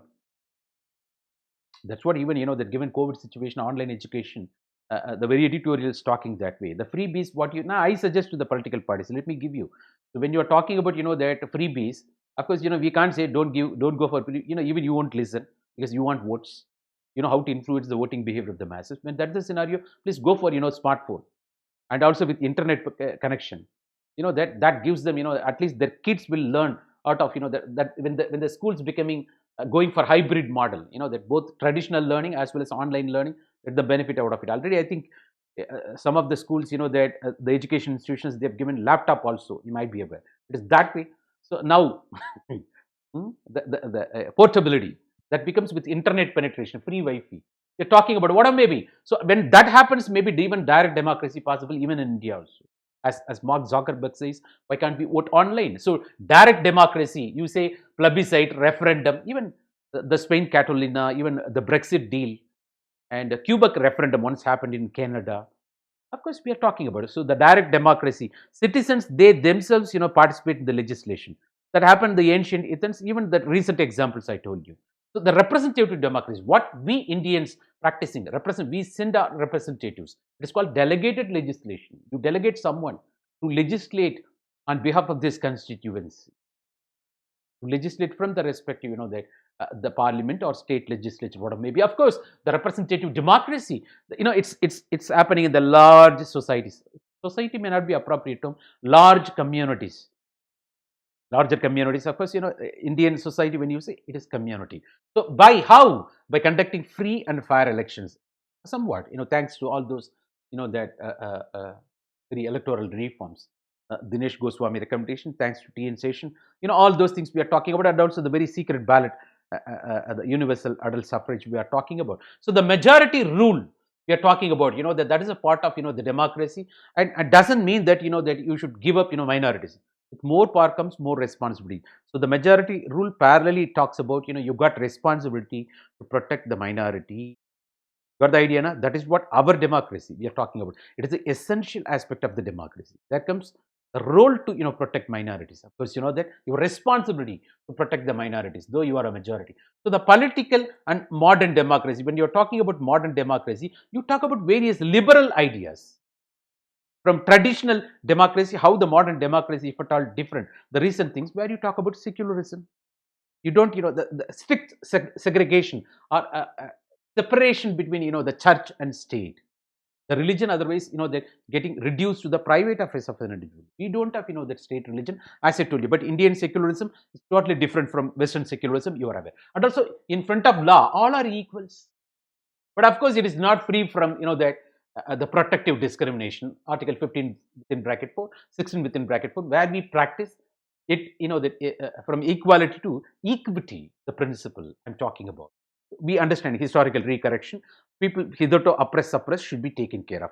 And also freedom of speech. The very Arnab, that was stripped of freedom of speech recently, that's totally different. That when he striped off, freedoms all around for other people, of course, I appreciate that sensationalism or excitement he brought in. Of course, it's not free from his style. You don't have to shout to be here. I think that's happened to be advertisement of another channel. You don't have to shout to be here. We expect news to be free from opinions, bias, motives. It's not shouting. It's not excitement or sensationalism. The freedom of speech, somewhat, that through fundamental rights we enforce. And assembly, of course, sometimes we restrict the reasonable restriction, because when it goes against, that the welfare of the nation, law and order of the nation, we also preserve that way. We got reasonable restrictions also. Not the fundamental rights are not absolute rights. So all these things are possible. In a democratic nation, we do all these things. And also a protection from arbitrary arrests. But of course, that it's not only Arnab case, that before you are arrested, that you have to question ultimately where is the warrant. But Arnab's case totally different, of course, that. And political vendetta, of course, we are talking about. But media, of course, well, it is not the media not coming forward because the very thing happened because of his personal capacity, interior designer, not as a media person, but it's a political vendetta, well. So the liberal ideas we are talking about, of course. So when you talk about the modern democracy, political democracy, liberal ideas, the free competition and balancing of, that interest groups. There should be, that competition among various, the civil societies, that the pressure groups or interest groups, and there should be a balance. The competition should be very healthy. It is that way we are talking about that democracy facilitates that healthy competition. Even when you talk about governing mechanism, the federalism principle, it should be cooperative federalism, the competitive federalism, healthy competition. It's not going to the extent of conflict, we say. So democracy facilitates all these notions we are talking about. Of course, so the very Indian democracy, I'm linking with Indian democracy. What we are talking is, the Indian context. Of course, you had a lot of questions based on democracy. You might be aware. And not only that, you also talk about, there should be strong opposition. Even now, I think in both Lok Sabha, Rajya Sabha, BJP is the strongest the party, and also even the Union Council of Ministers, it's a pure BJP. And you might be aware, it is after Ramvilas Paswan and, the resignation from one, the Punjab minister also, Shiromani Akali Dal, you might be aware. It's a pure, both Lok Sabha, even in the Union Council of Ministers, and Rajya Sabha, it's a very, that a single consolidated party. You got weak opposition. We're talking about, so there should be strong opposition for the effective functioning of democracy. There is a kural in Tamil. இடிப்பாரா இல்லா ஏமரா மன்னன் கெடுப்பார் இலானும் கெடும். There should be a strong opposition, that a strong council of ministers to advise the king, that whether it is right or wrong. They should not be yes mas, yes boss, or that yes ma'am, the principle. Then it goes, might be aware. It is that way, that there should be a team to suggest, to advise, and leader also should listen. That's very important. That. So there we are talking about the strong opposition and strong role of media also, and strong judiciary. This is all, that to make the democracy very vibrant, we are talking about. And also, if at all any conflict, there should be a consensus and compromise. There should be a consensus and compromise we are talking about. Now that with minimal, you can't, the 100% eliminate the conflict, and that expects you to reach accommodation, right? It's not possible to have 100%, the congruence of ideas with others. Because there are different opinions, and that you have to see everything in a big picture, so that all little differences will go away. It's that way. When it comes to nation, when it comes to law and order, when it comes to unity of the nation, when it is good for the nation, welfare of the nation, we have to give up, we have to forgo all those petty differences, and we have to forge together, forge alliances in such a way. So there comes that the opposition should understand the role of the opposition is not to oppose everything introduced by the ruling party. There should be that letter and spirit, and also that ruling party should not that take it for granted. They should not behave like that absolute government, or totalitarian, or despotic, or tyrannical, or dictatorship. They have to understand they have to face another election. Got the idea I'm talking about? That nothing is permanent in this world. This too shall pass. So understand. So, and also the opposition, they should play constructive role, effective role. And that comes, that don't lose hope. That you got opportunity in future if you perform well, at least that effective opposition. It is that way I'm talking about. So the philosophical sense in democracy, that you also talk about, there is a philosophical sense. What is that? The inherent equality, the worth, that also human rights. If you that if you don't practice democracy, you outrightly reject the inherent worth of an individual. You don't recognize the fundamental potential. The human rights are the part of individual, because when you talk about democracy, you talk about freedom. If you restrict freedom, you go against the potential of an individual. Of course, it's right time to bring that Rabindranath Tagore, where the mind is without fear, the head is held high. Put it that way, that the freedom matters. That it is that way. That the freedom or clarity. That if you don't have freedom, there is no clarity. The restricted mind. There is a saying in Tamil, அடிமையின் மனதில் புதிய சிந்தனைகள் வராது. That when you are subordinated, when you are suppressed, there won't be creativity. That it is that way. So you should have, that only the artistic freedom, like, that you got creativity that way. So the democracy, when you talk about in philosophical sense, that respects the inherent worthiness, the inherent equality among all individuals, all human beings, and also recognizing the fundamental spirit of the human rights on the part of every individual. Also, that we are talking about this way, the economic democracy, that talks about, you have to arrest the widening inequality between rich and poor. Of course, that talks about economic justice, social justice, through economic justice, right? It's the rich gets richer, poor gets poorer, gone. That's all. Whether you accuse globalization, whatever may be, people will not tolerate, people will not forgive you. So that becomes, there comes the prior responsibility to address the economic democracy. That without fulfilling the needs of economic democracy, social democracy may not be possible. Social justice may not be realistic. Ladies and gentlemen, we talk that way.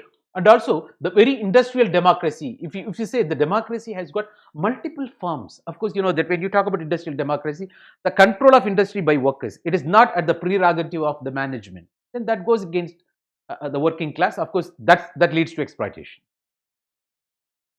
Right.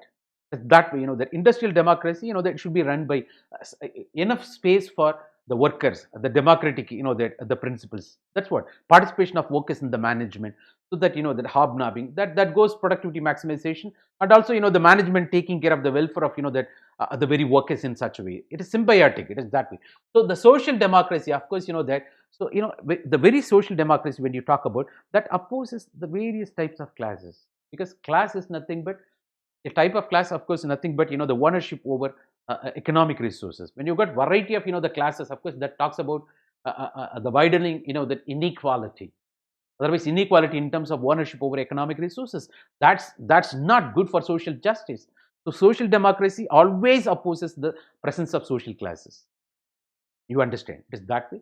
So undemocratic or democratic, whatever may be. So that you talk about how it is that decided on the basis of the degree of influence of an individual over a particular that important decision making, whatever may be the government policy decision in which when the people are not incorporated. Accordingly, it could be called democratic or undemocratic. So when you that incorporate all the members of your group, that in a decision making process, you are a democratic person. If you outrightly reject everybody, you take your own decision so moto basis on your own, and you expect others to strictly adhere to, in the sense that it is undemocratic. And today you may defeat, that's what, that you try to win over the hearts of everybody by incorporating them, by involving them. If you practice this undemocratic manner, maybe you defeat them today, and lifelong you will be defeated. That is what life. So democracy is all about that. Whether you are democratic or undemocratic is based on the degree of influence over the important decision making, especially by all the members of that particular society we are talking about. Of course, though Indian democracy too resilient, we are talking about too resilient, withstanding that especially how significantly that affected by the political corruption, that illiteracy, casteism, regional, in spite of all these that forces, you got someone always there to stop you, to slow you down. In spite of that, you never stop yourself, you become unstoppable. Nobody can limit you. Nobody can stop you. So that's what we are talking about Indian democracy. In spite of the various challenges from different quarters, the political corruption, India, that is it's a land of scams. Whole gate, 2G spectrum, that the Sarada scam, that, and also that the Vijay Mallya, Nirav Modi, the bankruptcy in banks, and also illiteracy, the casteism, the communalism, of course, even regionalism. In spite of all these challenges, the Indian democracy, this very too resilient, the withstanding standing capacity, that susceptible to all these, that shocks, the pressures, well, it is that way. So the people of India, you have to understand armed forces, judiciary, they too, have strong faith. It's not like Pakistan. Eh? The very government in Pakistan is always under the patronage of the very army. You understand? If the army is not happy, there will be music chair. The prime minister chair becomes music chair in Pakistan, but that's not happening in India. That can't happen because army, judiciary, the people of India, they have reposed faith. Again and again, that they are not suspecting this democracy. They've got faith. That's why the democracy is surviving. That though you talk about coalition era, that and we too had some bad the period in our history. Of course, maybe that we talk in the name of whether Chinese invasion, India-Pakistan war, and that the famine we faced was thanks to Green Revolution, various plans, and also the balance of payment crisis we had that forced us to go for new economic policy. But in spite of that, the very democracy survives. Why? The people have got faith in India. Of course, the Indian democracy, even the armed forces, that under the leadership of the political and executive leadership, and also even the judiciary, that so the three organs of the government also in complete coordination, that in Indian democracy, you might be aware, they repose again and again, they put faith in the democracy despite changing the ground situation. Though a lot of challenges happen, that people never lost hope or faith in democracy, you might be aware. So this is what we are talking about. Of course, ladies and gentlemen, so I think it is right time, let me take you to the concept, another concept, of course, citizenship. Excuse me, what is citizenship? Come on, think over it, tell me.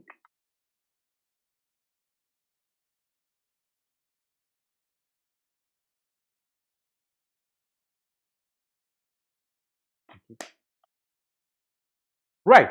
Citizenship, of course, this year there may be question about citizenship amendment bill, definitely, because given when you got already citizenship procedures, why you need that citizenship amendment bill?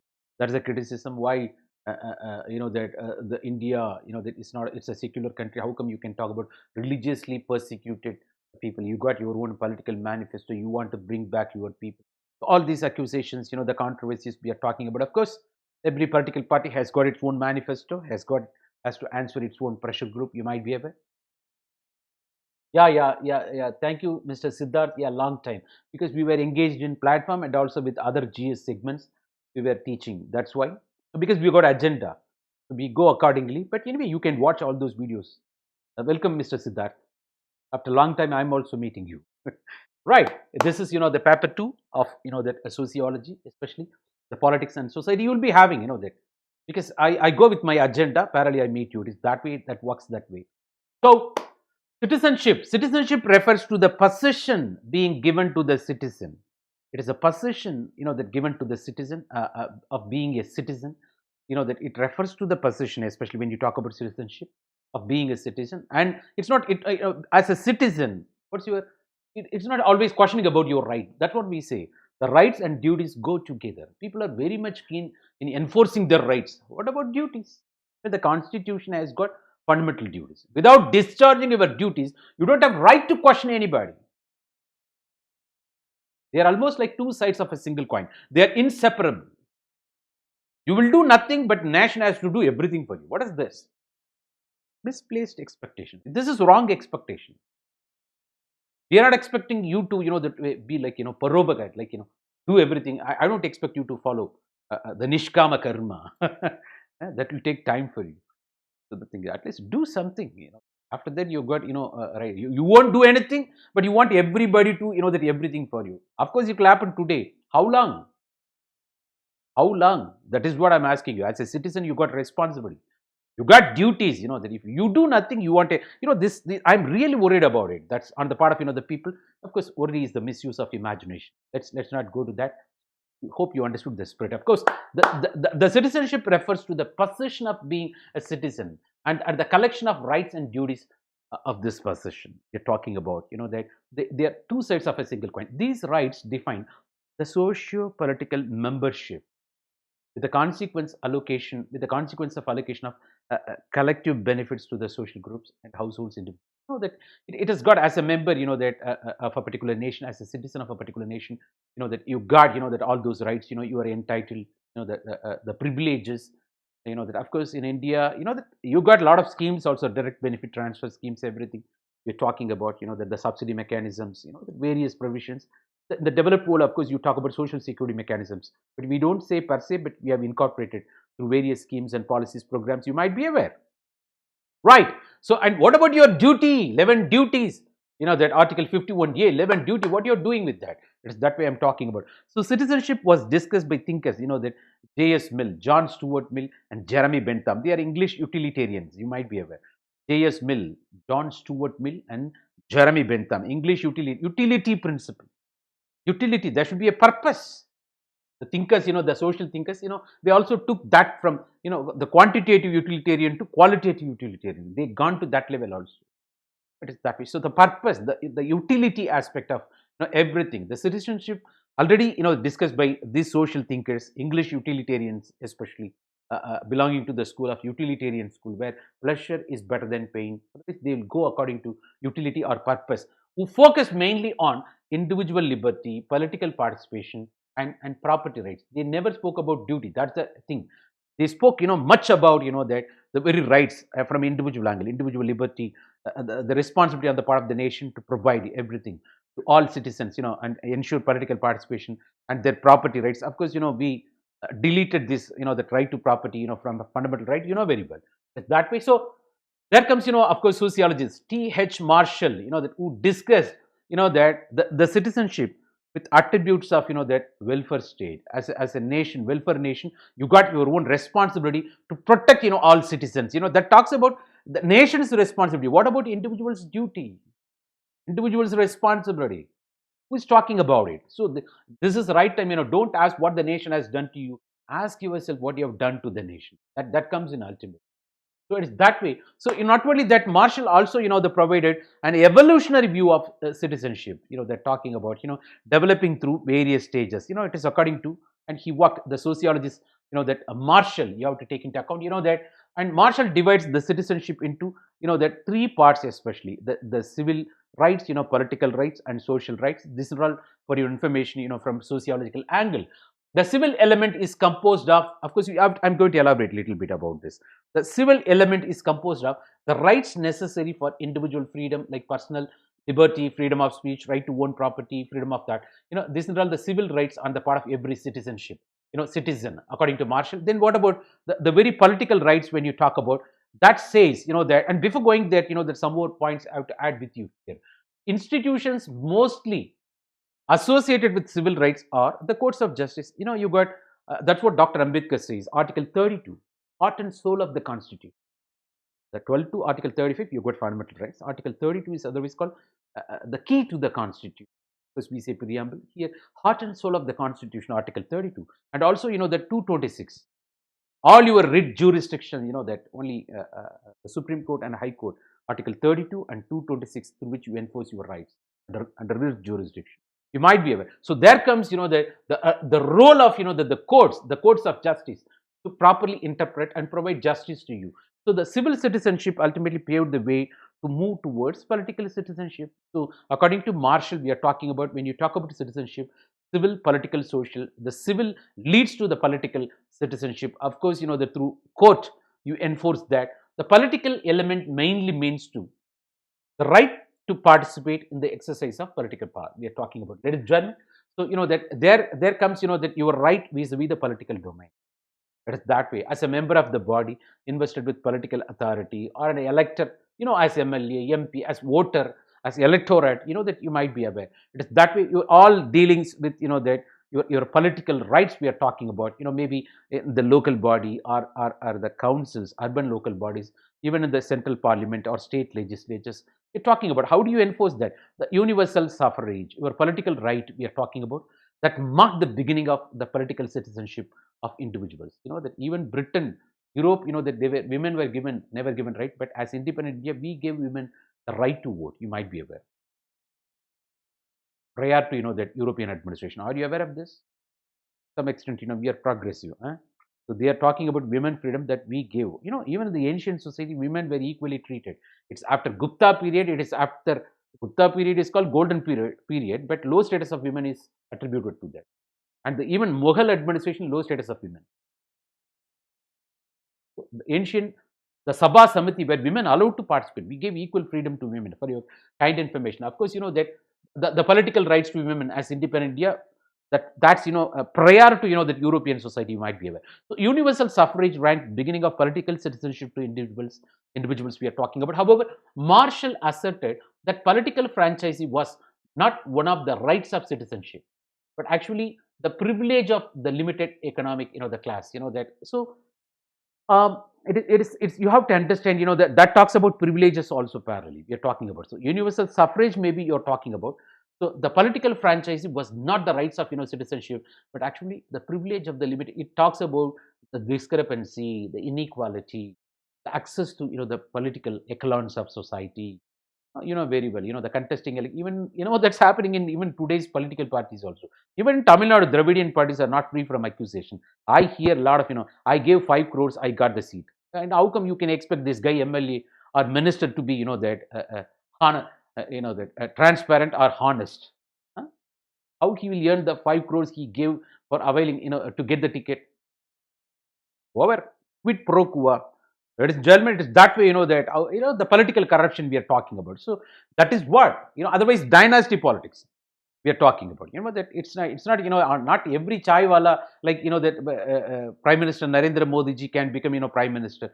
That you might be aware. You have to understand the structure. What structure? That of course that he is fortunate. That he worked fantastic. Of course, it is aspiration. It's he is a good role model. That's fantastic.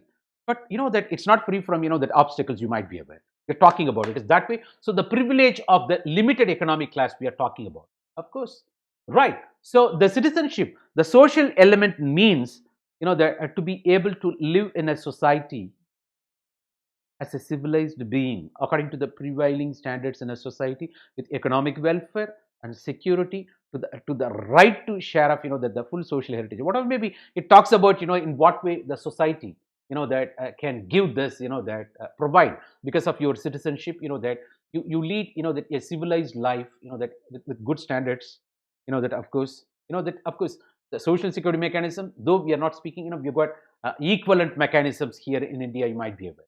And economic welfare, of course maybe Food Security Act, the people below poverty line, we've got some measures.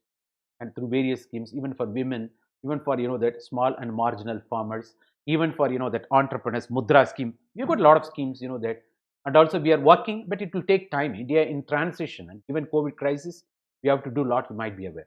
So economic welfare security to the right share of, you to inherit the full social heritage. That in what way? This is about, that the very social element we are talking about. That you live in a society as a civilized human being, and you access everything in such a manner. The institutions of education system, the Right to Education Act we are talking about, free and compulsory education, and also the recent new education policy, in what we're talking about, that the various measures and emphasis on skill enablement, vocational based courses, right? It is that way, so that provides employment, given the fact demographic dividend becomes realistic, and also the social services, that the mostly connected with it we are talking about. So the institutions of educational system to have this the citizen, that to be a civilized being.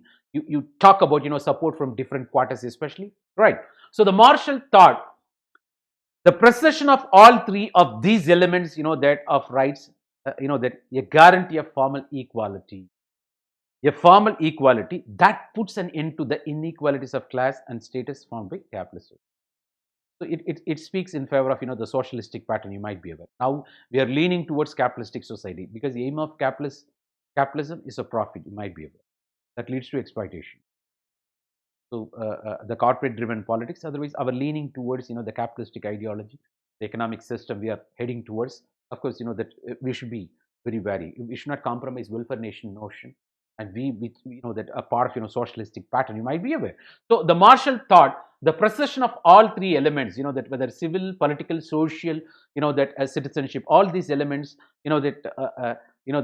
writes a guarantee of formal equality. This formal equality alone, that puts an end to the inequalities already existing in the society because of capitalistic society. Maybe in terms of class, maybe in terms of status, what you're talking about, maybe the caste system, the prescription we are talking about parallelly. So something, that because of your ascription, or because of the forced inequality by the capitalistic mode of production we are talking about. Of course, cool. Not only that, another conflict theorist, Rolf Dahrendorf, who also advocated that the problem of Marshall's work is noticeably vagueness to the status of theoretical theory. He criticizes. Marshall said, there is someone always to criticize you. Be ready for that. For every thesis, there is antithesis on a particular ground. So Rolf Dahrendorf advocated the problem of Marshall's work noticeably vagueness, lack of clarity, and to the status of, that theoretical idea. Not only that, the three-stage, that model of civil, political, and social rights could be questioned for concentrating too heavily on rights alone. I'm not talking about responsibility. As a citizen, what you do, what's your duty? That is what the beginning itself, that. So that's a good criticism against Marshall's, classification of the civil, political, and social citizenship. That's according to Rolf Dahrendorf. You might be aware. Ladies and gentlemen, let me take you to the next level. Of course, another concept, that I think, that a lot of things to be discussed. I'll try to meet. Don't worry. And it's not like rushing up, and I'll do justice. Don't worry. You be, if you don't understand, you can type your question, and you can also reach me through Telegram channel, even YouTube channel. And in the social network also, I'm available. Of course, Success Sampath or Sampath Thiruvengadam. Reach me, question me. Of course, but that should be well within the platform of, Unacademy as far as, the sessions concerned, right? The political parties I'm talking about. What is political party? The party system we are talking about, part of democracy.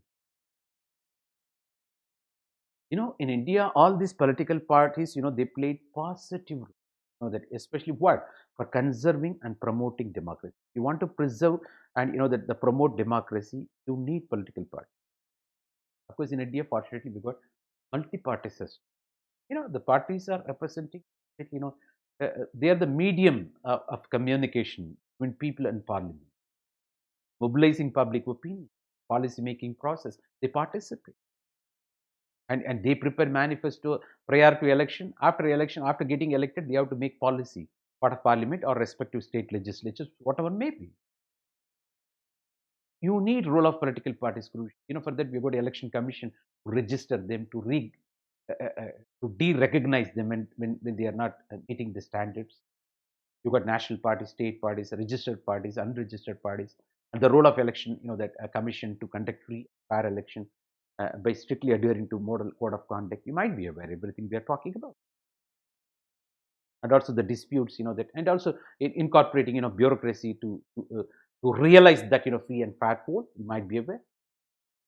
And also representation of people like 1950, 51, well, everything we are talking about, it is that way. So where the political parties, the role, it's not only that election commission providing symbols, and also that the expenditures, and also that disqualifying them on the grounds of maybe anti-defection law, whatever maybe, they ensure that way, right? It is that way. So all political parties, they play positive role in conserving, promoting the very democracy in an effective role. Political parties, they register themselves, that with Election Commission of India, you might be aware, Article 324. So in 2016, what happened? It is according to 2016 I'm talking about. As far as 2016 concerned, more than 1,760, registered parties in India, political parties.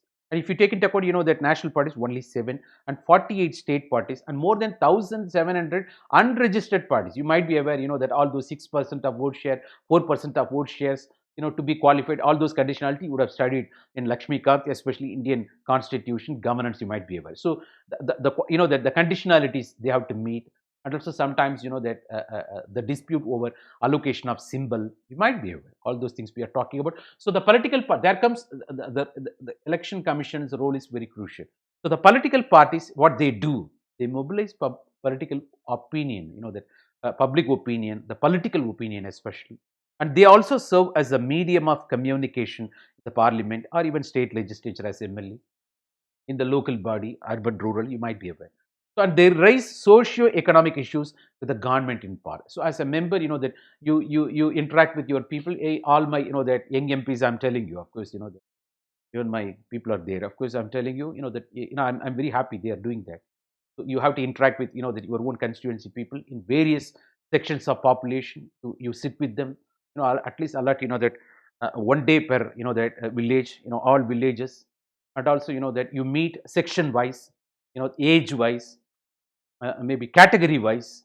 You understand, you sit with them, you understand the needs probably. So you raise socio-economic issues, with you can reflect that, and you can, that if you're working very hard, that no doubt at all, you got a future in such a way, of course. So the economic issues we are talking about, that with government in power, they escalate the issue, they discuss, they become instrumental. Not only that, and also by becoming member of various committees, that you take part, and with your expertise you contribute something, and ultimately the government comes out with that a policy, that becomes law, then ultimately serves the purpose, the schemes, programs in such a way. So the role of political party, everything happens because of your membership in a political party, then where you contest on behalf of the party with symbol, with manifesto, then ultimately, then there comes, that you might be aware, all those things we're talking about, that the political parties, they start controlling or limiting even the functioning of all these, members of legislature, maybe MLA or MP, sometimes because of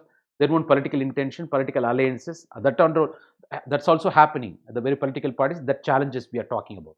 So India, when you talk about India, a stable political system that happened after that independence, especially the 2 decades, that was very comfortable. After that, there came that uncertainty. Of course, all our executives became in such a way, the political corruption and also executive corruption, red tapeism, procedural delay, that they took nation to the the primordial level. What happened, you might be aware, that's culminated in everything. Of course, the coalition culture, what we are talking about, the decline of the party system, it is that way. The very coalition, the culture, the single party culture, coalition party culture, we are talking about the coalition party culture. On the one side, if you talk about, that's responsible for the decline of the party system. Why? Because that you want power, that the marriage of convenience, people call, for the sake of capturing power. So that it's that prior to election, that they would have fought each other, and after election, for the sake of that running the government, they enter into coalition government. That is it not making mockery of the voters? It's mockery of the democracy. Otherwise, you would have voted for a particular political party for your agenda, but you are going to collude with another party for the sake of running the government. This is how that this is all the things that are happening in our democracy. It's not free from flaws too. You might be aware. So the decline of the party system during coalition era, because there happens as compromises under the table of political deals, under the table political deals, the corruption. What happened, right? Horse trading. What happened recently? What happened in Karnataka, Madhya Pradesh? I need not say about the reason the Maharashtra also we are talking about. Every political party is not free from this particular accusation. They will say the goal of the political party is to capture the power. They justify everything. Or maybe so accepted, it has become accepted political practices. That's why the declining standards of the party system we are talking about. At the end of the day, the goal of each and every political party is to capture the power, floating away all those norms, value system, ethics, honesty, all those things. That's totally different scenario. But it's getting, I don't know, it is the change that we witness, that people keep on accusing, that same thing, 50 years back, you would have gone, even the political leaders of those periods also, that wouldn't have been happy.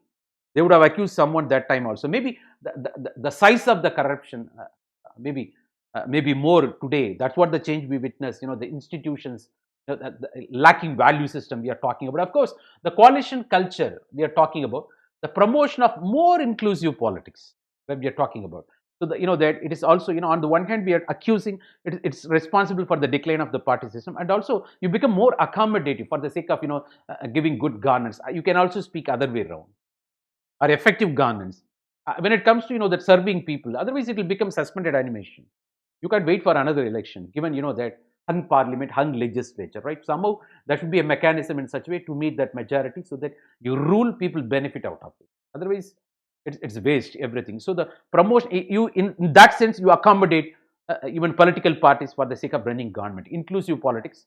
So that leads, that this is a really important point. Of course, growth of vibrant multi-party system. So you speak about negativity also you got positive point. So party system in India, if you talk about, the very criticism, maybe the coalition era, we criticize one thing, and also it's also promoting dynasty politics. That's what, that.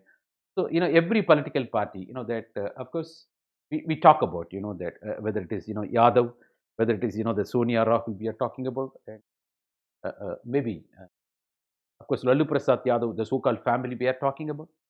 So it's everywhere, that, of course, that there comes, political parties, questioning ultimately leaders. They don't know, how come you can expect, my son to be in another party, my daughter to be in another party. Do you want? When industrial leader can have, his own son or daughter in his own empire, why can't, my son in the same party? They also started questioning. Why, when it comes to politicians, you always, that start using that, the yardstick, the corruption yardstick, and even dynastic. Is it not happening in other spheres of public life? That's the right question also. We have to understand, that, so as long as they are efficient, where is the question? Of course, you have to understand, nobody is against dynasty politics. As long as, that the very ruler, efficient enough, that it's the proven metal. See, Narayana Murthy, that Narayana Murthy, Infosys, you might be aware, whose son, that did not work in, that Infosys in the beginning. He was asked to work in Wipro. Once he works in his own company, he may not be understanding the nitty-gritties. You might be aware. Will you do the same way? Ask your son to be in. There comes, the conflict ultimately. That's what I'm talking about. Efficiency becomes, that the meritocracy becomes, that the compromise here. That's the question we are talking about. As long as they are qualified, that efficient, why not let them have? Let them be a leader. Nobody is questioning about that. So question is based on meritocracy we are talking about. There should not be, that ascription, achievement aspect we are talking about. Of course, so the party system in India, the criticisms promoting dynasty politics, of course, and also casteism, identity politics, and religion-based communalism we are talking about, and also the corruption, of course, by any means, vote bank politics or note bank politics, influencing voting behavior of the masses by, that different identity politics practice. You might be aware we are talking about. And also, that the very sociologists, especially Merriam and Monroe, they have given, 5 crucial functions of the political parties we are talking about. Ladies and gentlemen, that as we spoke, TK Women, the 7 identities, that for the idea of the nation, here we are talking about the Merriam and Monroe, the 5 crucial functions of political parties that you know well, but I have to quantify your understanding. It's my duty. Ladies and gentlemen, what we are talking about here, of course, so the make working of, the parliamentary government possible. As MLA, at the state legislature, that's different, but here as MP, make working of the parliamentary government possible. It is that way by all these things, that, so that's a crucial function. And also the political manifesto of the political party, they formulate, that prior to election, for winning elections. Once they win the election, ultimately what will happen? They formulate public policies after winning. They make, that policies, programs, the part of the government, of course. And also they mobilize public opinion.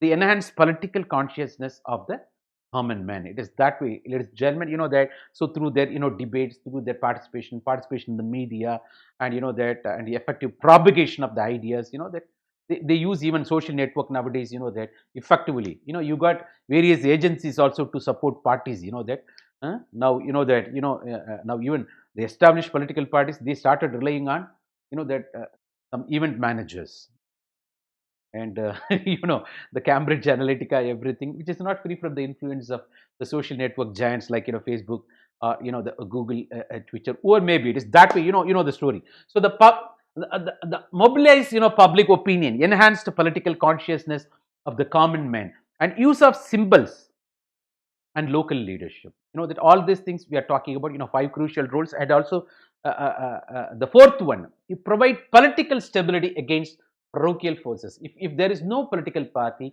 if there is no political combination, even the coalition era, what will happen ultimately? See, that's what happening. I'm really worried about Tamil Nadu administration. What's happening now?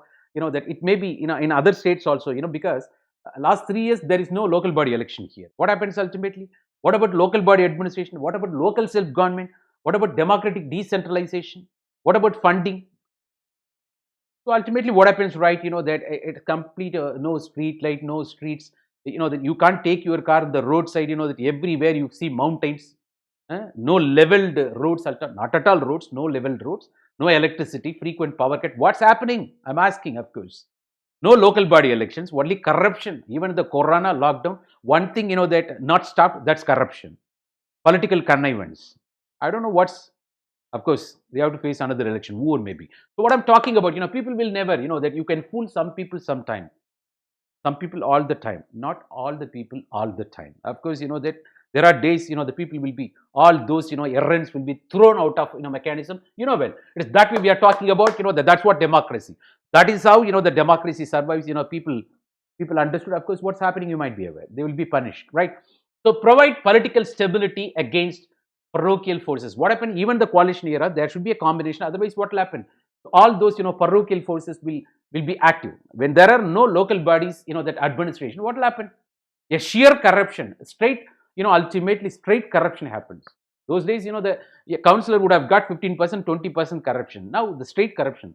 Even the Tamil Nadu government, I'm saying, the people from different parts of India, you have to understand, you ask your state what is the percentage of corruption there, either through Transparency International or Corruption Perception Index, you will come to know these points. Of course, here, the Tamil Nadu government is always accused of, that 43% commission, you might be aware. How the future government is going to answer this, I think it is right input. So provide political stability against, the parochial forces we are talking about. And also, it becomes, the political parties are becoming recruiting point of the future leaders on ideological basis. Whether it is Dravidian parties or national parties, what we are talking about, even other regional parties, ideology becomes basis. That, of course, they say, but they enter in the name of ideology. After that, they will forget the ideology.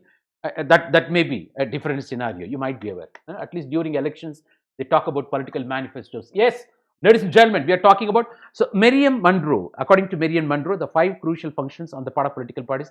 I am not saying anything new to you. You know everything. I'm just giving only formalization, documentation of your understanding in the name of teaching sociology to you. Of course, we are on politics and society, the part 2 of sociology paper, and some more paper, that Nirali Rakshia. Hello, sir. Yeah, hello, ma'am. Ladies and gentlemen, welcome to Unacademy. This is Success Sampath interacting with you, especially on politics and society, paper 2, sociology. Right, pressure groups.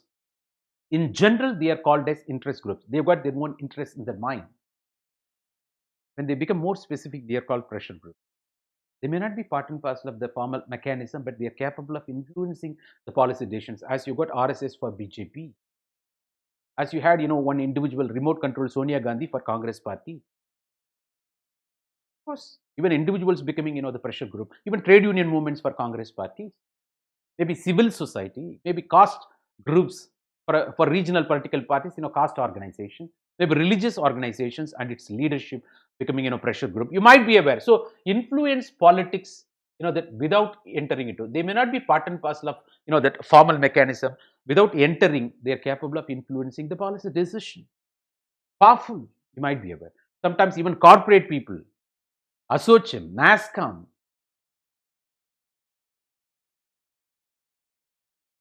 the chambers of commerce and industry. We are talking about all those people. So the pressure groups in India operate at more subtle levels, hidden. The backdoor political lobbying we are talking about. Even the US, it's very famous. The political funding. Even quid pro quo then. Close the door dealings. So it's which is vulnerable to parochialism. That because since they are very open, they are not taking part of the formal mechanism. Their agenda self-expediency. They've got their own motives, which is very parochial, not broad-minded, not benefiting the very society, maybe benefiting them, a section of population, a community alone. So vulnerable to parochialism or narrow-mindedness because that lacks internal democracy. That nobody's questioning that structure of pressure groups. They are not formal mechanism. They've got for their own purpose, and also that they do all those things in an unconstitutional means. You might be aware. The revenge, that Sicilian revenge, the people call, of course, whatever maybe we are talking about that way. So they will not hesitate to, that resort to unconstitutional means we are talking about. So the private and voluntary sector we are talking about, that which is very slow to take off. And the domination of state, in all spheres. What we are talking about, during socialistic pattern. Of course, the domination of even now, the socialistic pattern we are talking about, when the state dominating the entire sphere. Of course, when they don't have, that the proper institutional mechanisms for the growth of private sector or voluntary sectors. That's what happened. That's what happened. That after India's independence, the first 4 decades almost we wasted. No entrepreneurial activity. The red tape is some procedural delay. Now today we are rushing all of a sudden, to make India campaign, because all historical, the 7 decades of course we did something, but not effectively when it comes to manufacturing sector. You might be aware. It's not as strong as the very China. You might be. That's why we got reduced to mere consumer. That's a pathetic scenario.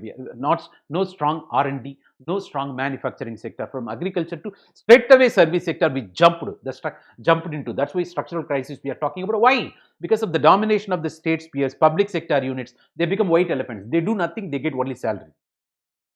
That's why that after new economic policy, public sector disinvestment, that the shares ultimately that sold in the market, public sector disinvestment. You might be aware. The public-private partnership we are talking about, of course, the privatization, of course, we are talking about. Why? The lack of institutional capacities because of the poor performance, maybe marked by trade unionism. Political parties in turn worried about vote bank politics. They did not question trade unions because they were pressure groups. Because party-affiliated pressure groups, you might be, whatever may be the party. The whole system brought down because of that. You might be aware. So we are talking about all these things. Of course, let me take you to the next level. But what happened? 1980s, the neoliberal force in democratic arena happened. That especially 1980s, where state to abandon developmentalism. Even A.R. Desai, takes that particular point. Of course, the failure of all those promises by the political parties, the planning failures. Then only people started listening. The A.R. Desai. A.R. Desai gone to the extent of that. He applied Marxism in Indian context. How the government exploitation, why people not delivered, the failure of PDS, unable to meet all those, address all those social issues. So after that, that his ideology, what the people started listening. So the same situation can be compared here. What is the point? So the 1980s, the neoliberal force came, so that could witness. That the state to abandon developmentalism. So that's why that situation, that gap gave the opportunity for the growth of private and voluntary sector. That they started acting as a pressure group. They started questioning the government. They started influencing the government. As you've got the corporate driven politics now. Now Ambani, Adani, people are questioning now. All those big corporates, they've got their own influence within this, whatever may be the political party. That's what corporate driven politics is. It has stayed here. It's a lobby, great lobby you are talking about. You also need corporate people to take that economy to the next level. It is not asking that our rural agriculture people to run that immediately one corporate MNC. That may not be possible. The governments also needed the support of the corporate people, no doubt. But it's not free from all these controversies for your information. So there should be a balance. So we are talking about socio-economic problems, poverty, inequality, deprivation. So what happened, right? The states started suffering the legitimacy. People started, distrusting. Ultimately, they develop disbelief about the very government. So that's why even with this, you can see the mushrooming of Naxalism movements, all those steps. Centrifugal tendencies happen. Even if you go to that all those 1980s movie, the 70 to 80 movies and all, you will see that the people rising, that angry against the local landlord, zamindar, all those things. Maybe the angry hero, Amitabh Bachchan, you would have seen all those movies. That all those the coinciding with that. Why the failure of machinery, state machineries, the failure of administration. So state suffered from the legitimacy deficit. Ultimately, the failure of resource distribution, and also that the land reforms were not properly distributed. Also, not strictly implemented. Also, that what happened resulted in zero sum theory. Zero sum came. What is the meaning? That if all landlords, that rich people are winning, majority poor people are losing. That became the game. The people started distrusting the government. Trust deficit happened those times. That's why. So that time ultimately, the mushrooming of growth of voluntary sectors, maybe civil societies, maybe the private place. Of course, the different organizations and the different spheres of life. They may not be part and parcel of formal organization, but they started questioning. They started questioning, influencing the very administration. So the diverse set of pressure groups we are talking about, of course, the business, caste association, maybe religion-based organization, maybe region-centric organization, maybe occupational groups we are talking about, right? It is that way, the caste-based association. So as I said, the chambers of commerce, that an industry, we are NASCOM, like it is that way. Trade union movements, right? It is that way. So social and political elite, it is right time. Let me take you to the another concept. Ladies and gentlemen, what is polite? Who are all called polite? It's not polite. We're all called elite, of course. You might be aware how polite I am to speak about politeness.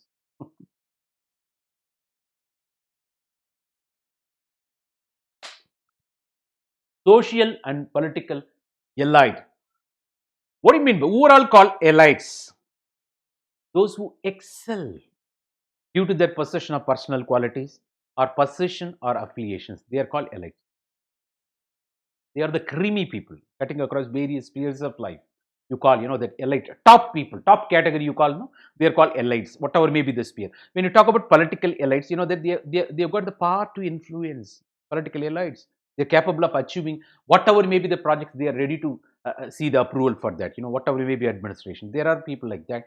And you would have, we are witnessing in our day-to-day life. What is power to influence? Maybe it's because of the numerical strength, the caste he belongs to, maybe the lineage, maybe the political lineage or industrial lineage. With that it is possible, or party affiliation belongs to that particular party, but may not be in official position, and also a huge social network. The powerful network. He or she commands, right? Cutting across various spheres of life. Of course, that's what the power elite. When you talk about, that it may be cutting across various spheres of life, maybe military, maybe corporate, maybe that industrial we are talking about. So sometimes the position in the government we are talking about. Ladies and gentlemen, it is that way. So elites, when you talk about that the political elites, they've got the power to influence, and because of various attributes, numerical strength, maybe majority, lineage of that particular caste or religion, or lineage or party affiliation, social network, capable of that they've got great bargaining power, influence, great influence they can exert upon. They're called power elites. Because and also the post independence, we are talking about, after independence, what happened? The composition of social elites got altered. Either you were talking about, that the very political elites, it got altered. How? If you ask me, the rational organization based on egalitarian society, otherwise, achievement based structure. Hitherto, what you spoke, personal qualities, ascription. Talk about ascription, something which is given to you. The personal qualities, because of your personal qualities, position, the high caste, maybe your affiliation, something you inherited. You did nothing. You did not make effort to achieve that. But after independence, what happened? You got constitution. There comes meritocracy principle. Right? It's that way. You got rules of the game. Ultimately, what happened? These social elites got that. So the hierarchy of the past never come into the picture now. A new hierarchy, new mechanism.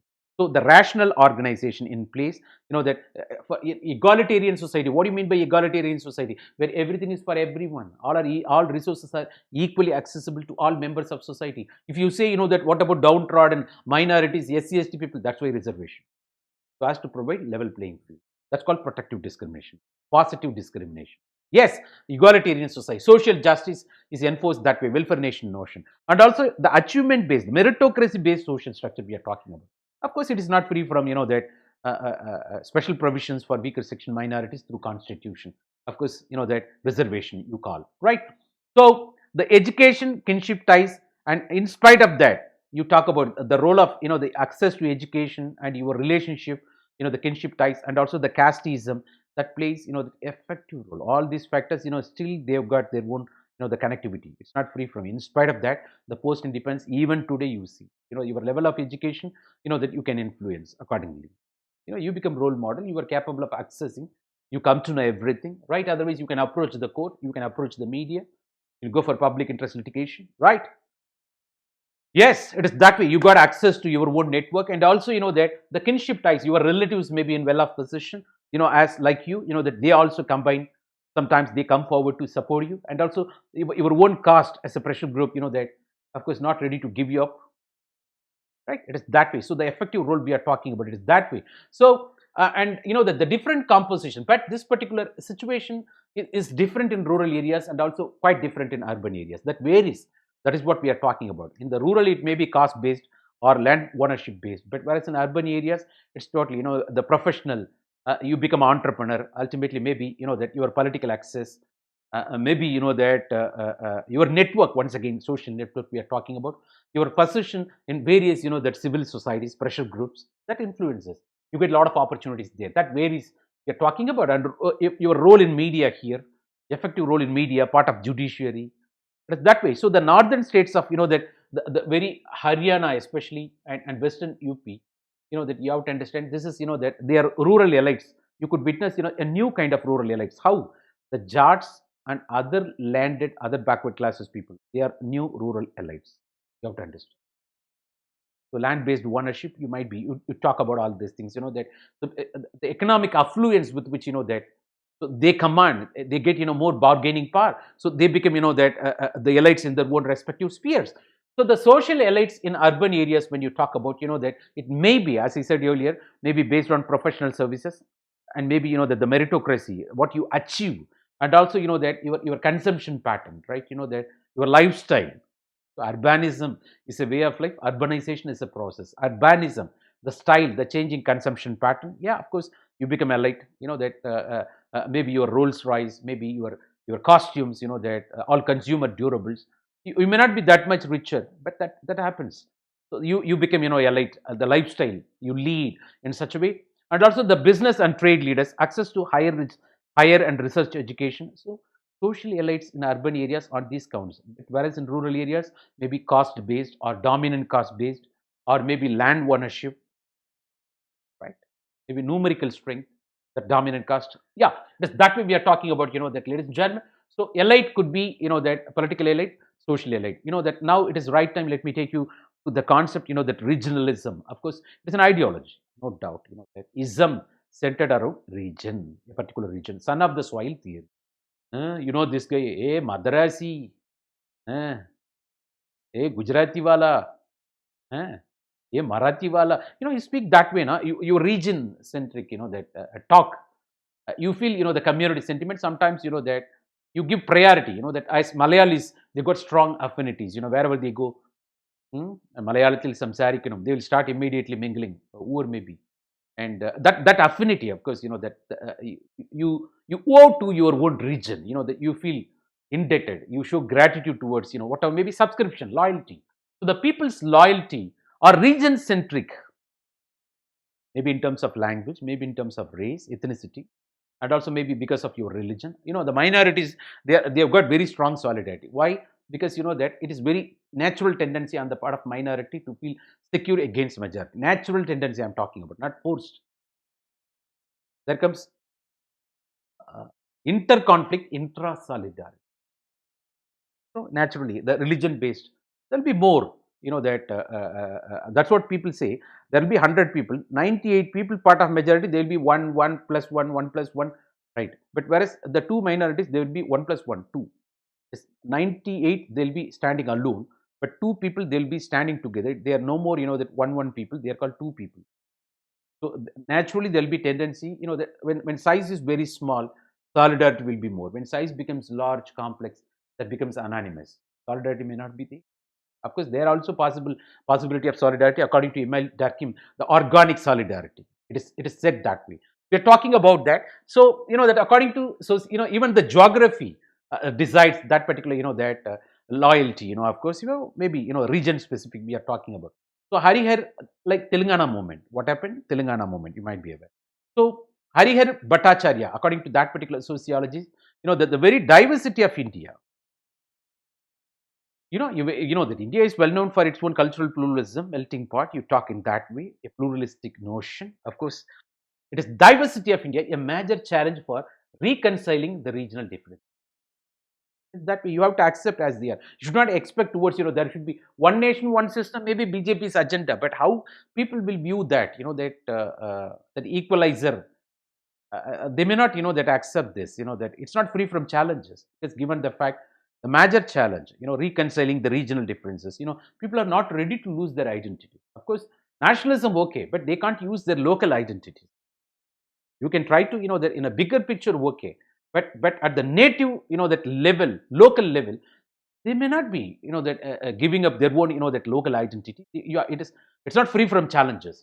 That's what we are talking about. So rather you have to accept as they are instead of expecting that them to change according to your own taste. You accept as they are. Most of the problems in the world because that you expect how others should be. The moment you start that accepting that as they are, there comes peace. The moment that you expect, there comes tolerance. You accept as they are, that leads to peace. Then you celebrate, then you contribute. Huh? I think you need not tolerate anybody. Accept everybody. You accept as they are. Don't expect how they should be. The moment you start expecting others how they should be, that you land up with the disappointments. Then that becomes ultimately a conflict. Sometimes that may be intolerance. Why not? The well. So that is what the diversity of India, where that regional differences, that reconciling that regional differences, the major challenge we are talking about. You accept as they are. So the implementation of the constitutional reforms also responsible. That to create that various 1909 the separate electorates, you might be aware. All those things, whether Montague Chelmsford, Minto Morley reforms, the Government of India Act 1935, everything responsible for the directly, indirectly promoting this regionalism, because the divide and rule policy they brought in ultimately, right? So their motto that we should not be united, so that by dividing us they can exploit more, right? That's what happened. The same policy now the developed countries are doing that vis-a-vis developing underdeveloped world at the global level, you might be aware. So non-fulfillment of higher expectations of the people. What happened, right? If you don't meet their expectation, ultimately that they get disappointed. Also, they also feel relatively deprived. They are prevented from enjoying something which you are enjoying now. They feel relatively deprived. There comes ultimately frustration. That leads to social exclusion, then social movements, then that affects peace, law and order, protest movements, you might be aware. So non-fulfillment of the higher expectations of the people.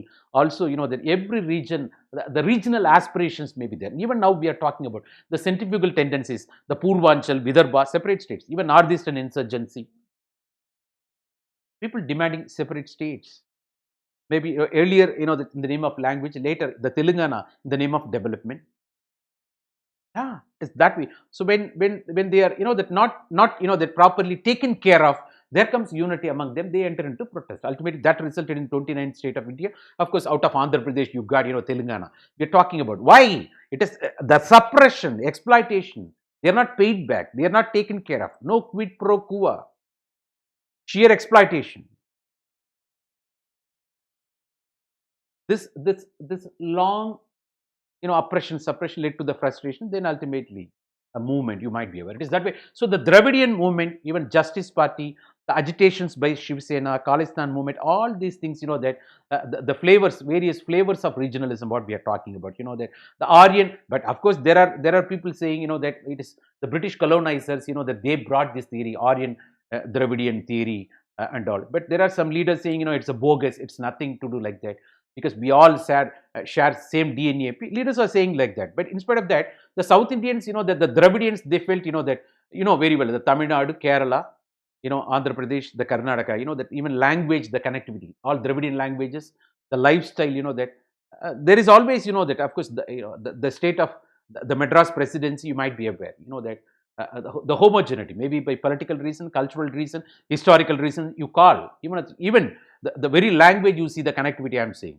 There is always the north-south divide we are talking about. Even now, the southern states always, when they go to, the very, that Niti Ayog summit, they enter into ultimately bargaining with, finance commission members. You might be aware, for large share, that you're not taking care of the western southern states. They've got, India is not, the divided, as Dr. Amartya Sen puts it. It is not north-south divide. So the western southern states on the one hand, that northern and, that northeastern states on the other. You might be aware. That is the divide we are talking about. So there is always, that the competition. There is always, bargaining. That so that it is the north properly not taking care of the south. They get everything from us, but we are not paid back through finance commission also. But rather Bhimarao states taken care. But of course, that yesterday the Home Minister, Honorable Amit Shah, they says that, we took, we shattered that identity of Bhimarao states. We took some states for development. He's saying that way also. Of course, that there are some Rajasthan, even Bihar, that some positive stories also happening out of Bhimarao states. That's different story. But in spite of that, so the very demands on the part of, these, the southern states, not free from, the truth, you might be understanding. But what happened in the past, that during India's independence struggle and prior to, India's independence, of course, that we are talking about the Dravidian movement, Justice Party, even agitations, you might be aware, that in the Netflix, you would have watched that Bal Thackeray, that how, that the Maharashtra only for, the Maratha people. Later, he diluted the principle. He participated in the national mainstream. That happened also. When he had his own, that difference with, then Prime Minister Indira Gandhi, you would have watched how the Maharashtra only for Marathas, they don't tolerate, Biharis, all these things, happened. Maratha for Maharashtra for Marathi people, like the Khalistan, what happened right within Punjab, that all these things, the Shiromani Akali Dal, that we are talking about all those, that the regionalism, that the flavors in different parts of India. But of course, according to Mahatma Gandhi, you might be aware, it is a potential challenge to the nationalism. Because regionalism, it's otherwise called parochialism. That even there was article a few weeks back in the Hindu, when there was a movie about a cricketer called, Muralidharan. He's Sri Lankan cricketer. What happened during the ethnic clash, he spoke in favor of the Sinhalese community. So that became bone of contention. Here, Tamilians started opposing his movie. It was about to be, acted by one actor from South India, one Vijay Sethupathi, I believe, actor. He's a good actor. And he gave voice to a lot of, that social issues of Tamil Nadu. But this thing, he dropped himself from, acting in that movie because the opposition from Tamil Nadu. Because, if you want to be a Tamilian, you have to pass that Tamil nationalism test. If you want to be Indian, you have to pass that anti-Indian acid test. That endorsement always there, of course, that, but there comes parameters. It's not free from controversy or criticism. What happened, right? So the Tamil nationalism, that you may be talking about your immediate affinity, the community interest or community spirit, but in the against nationalism spirit, it is called parochialization, narrow-minded. This is one angle.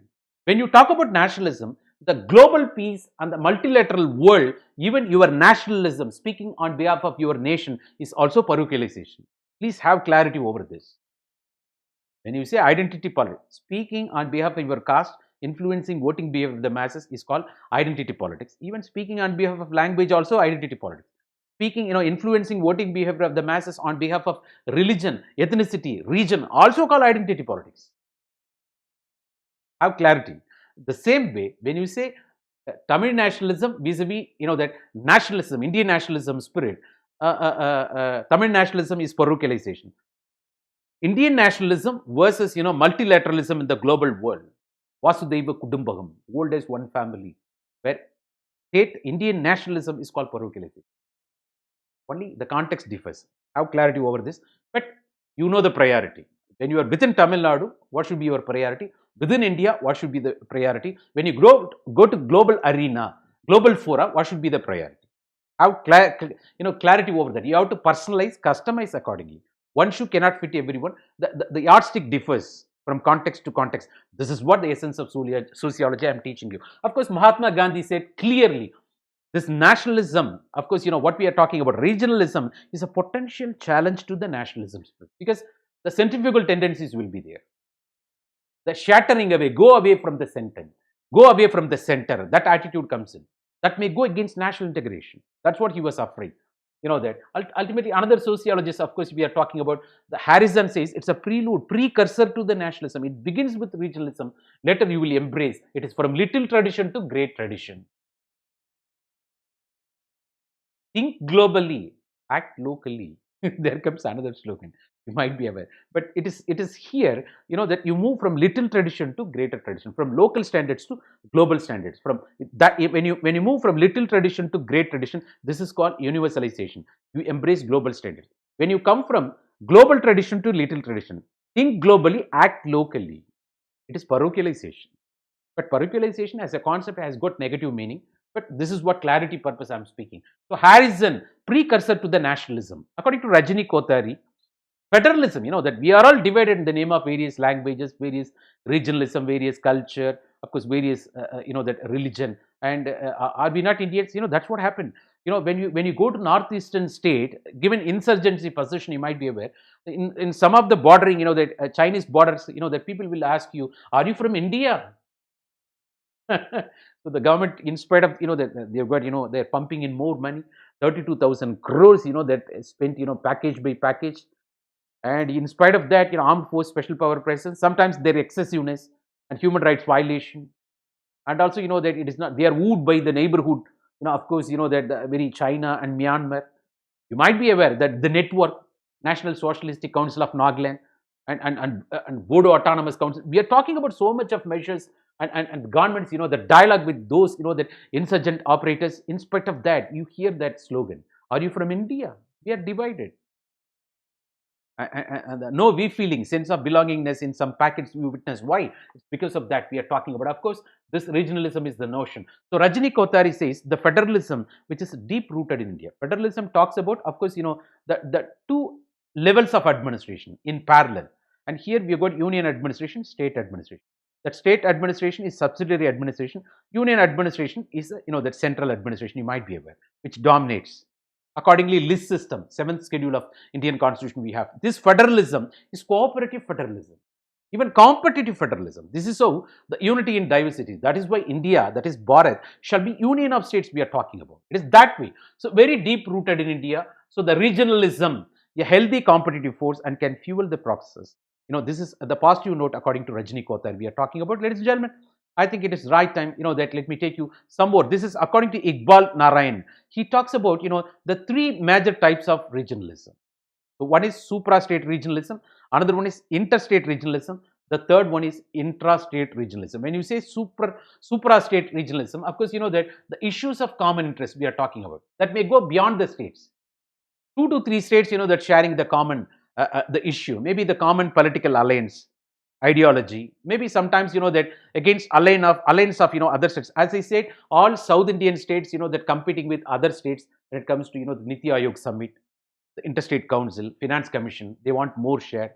They should be given performance-based incentives. That's based on the 15th Finance Commission, headed by the chairman N.K. Singh. You might be aware.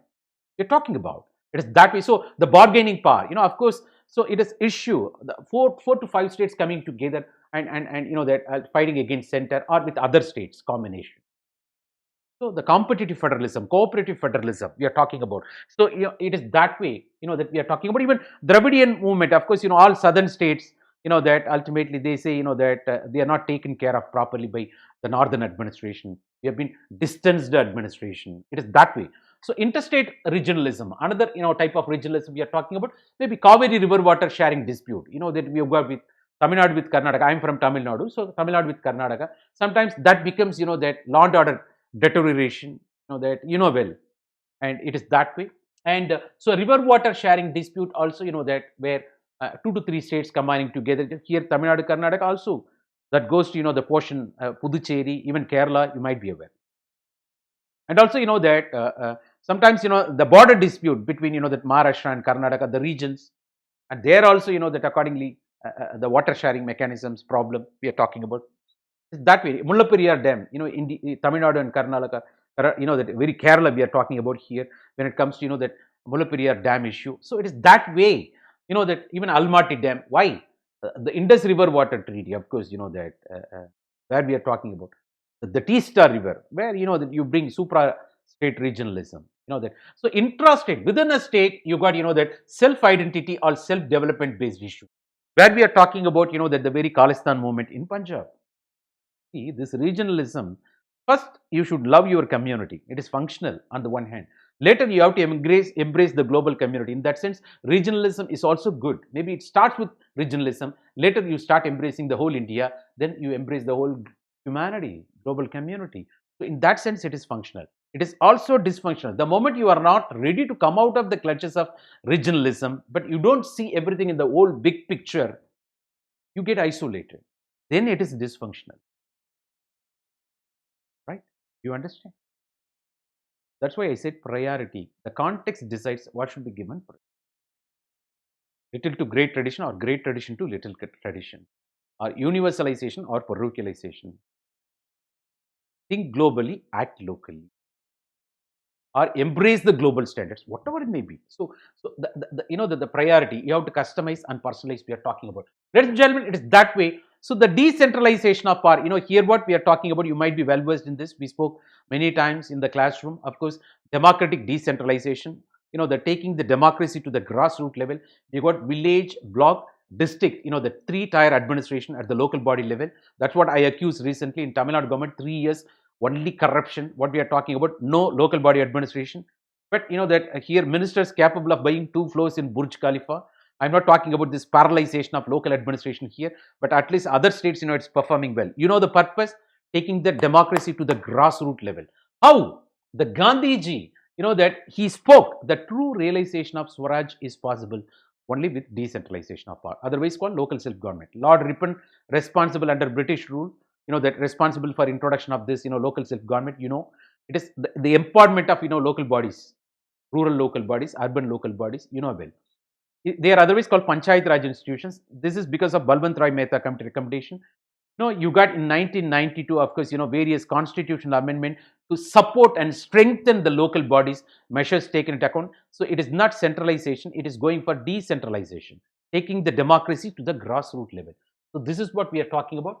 Of course, this is otherwise called paradigm shift from politics of ideology to politics of representation. You involve local people in the government, the governance.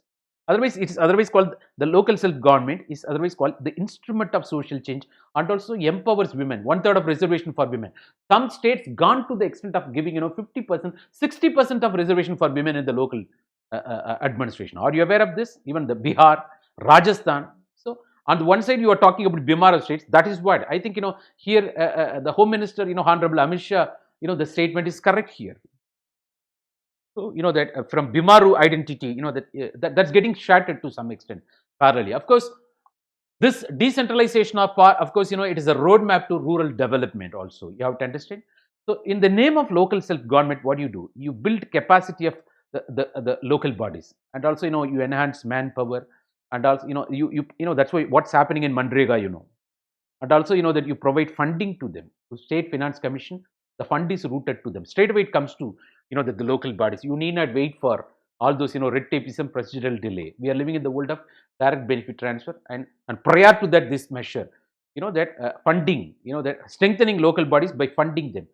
That very sociologist, of course, T.K. Woman, he, emphasizing the concept, the successful functioning of the Grama Sabha, especially in southern states.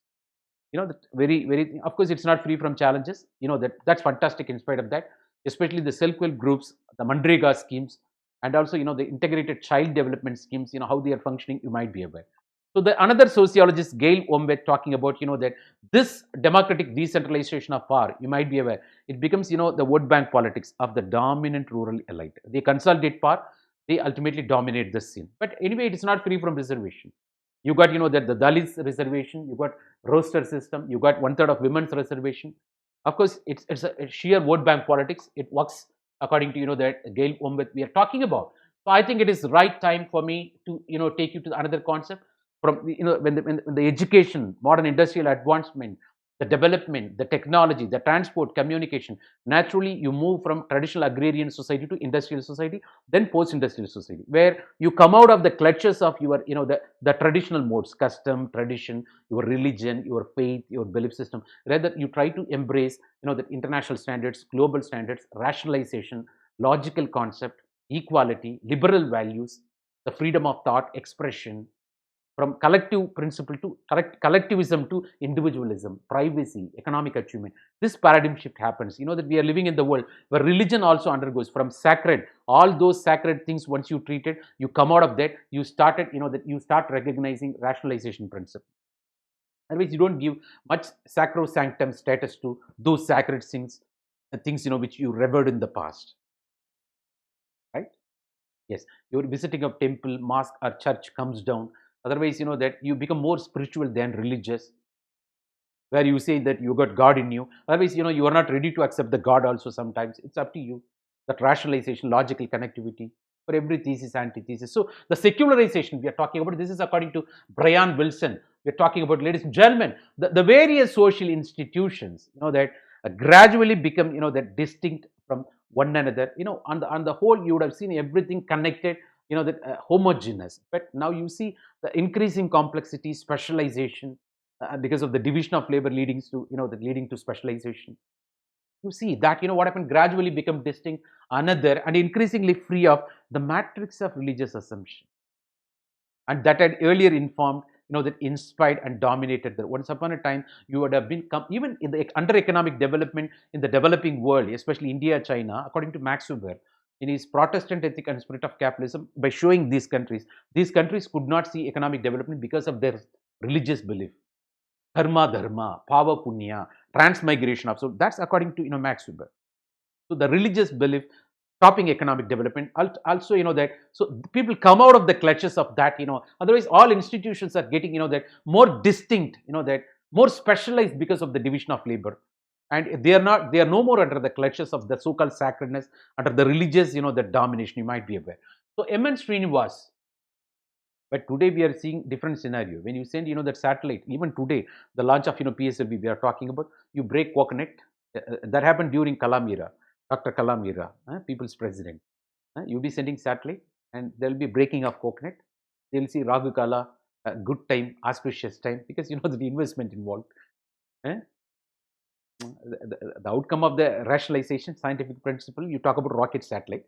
But while sending them, launching them, you talk about breaking coconut. A puja. Yes, India, you find both traditionalization and modernization working in parallel.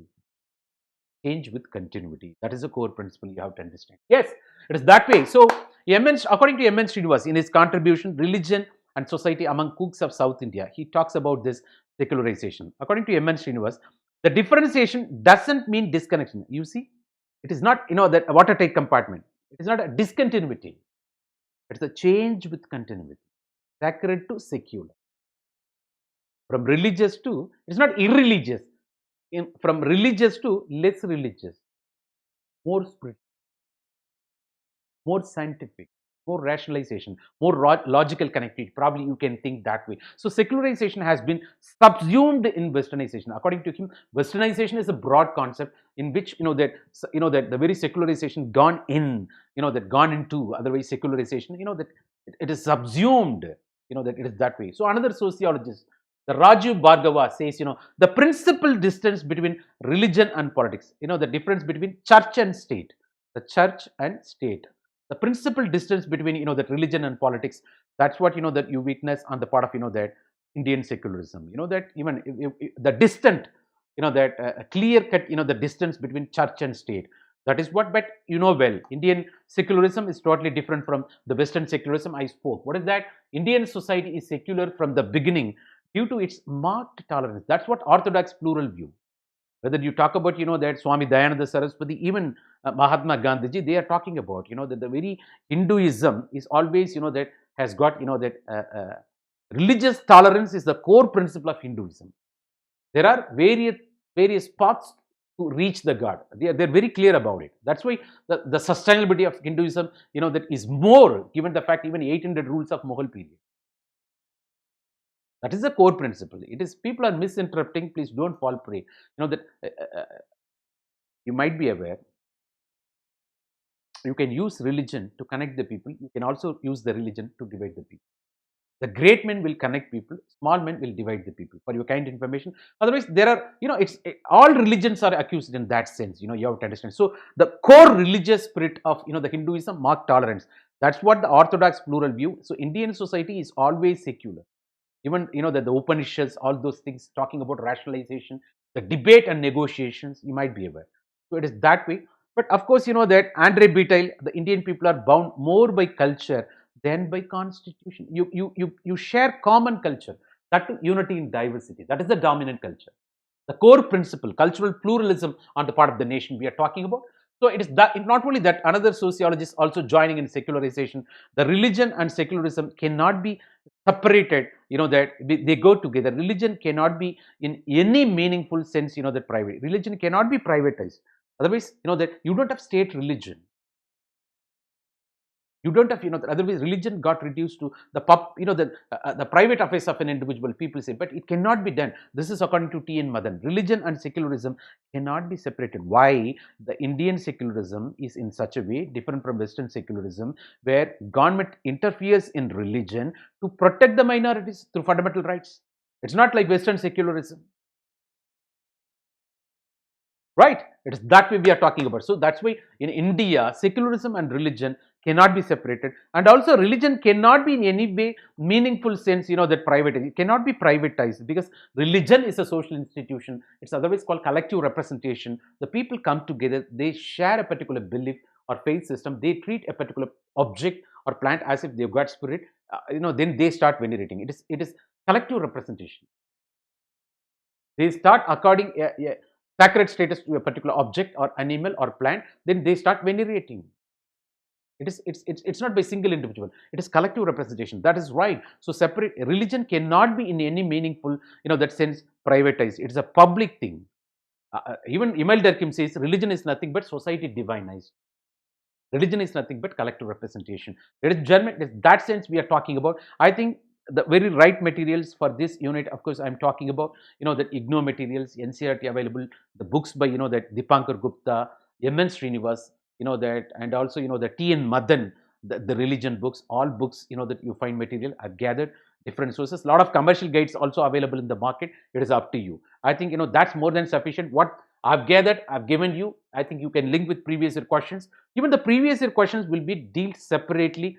Later in, that spirit, I'll be discussing question by question. Once I, that cover all the portions, that you can be part of it. I think, ladies and gentlemen, this is time, that, and let me take you to, of course, that thanks for participating, and welcome you all once again for, that Unacademy. And this is Success Sampath, so far interactive with you. Please use my referral code, say success, to avail maximum 10% discount.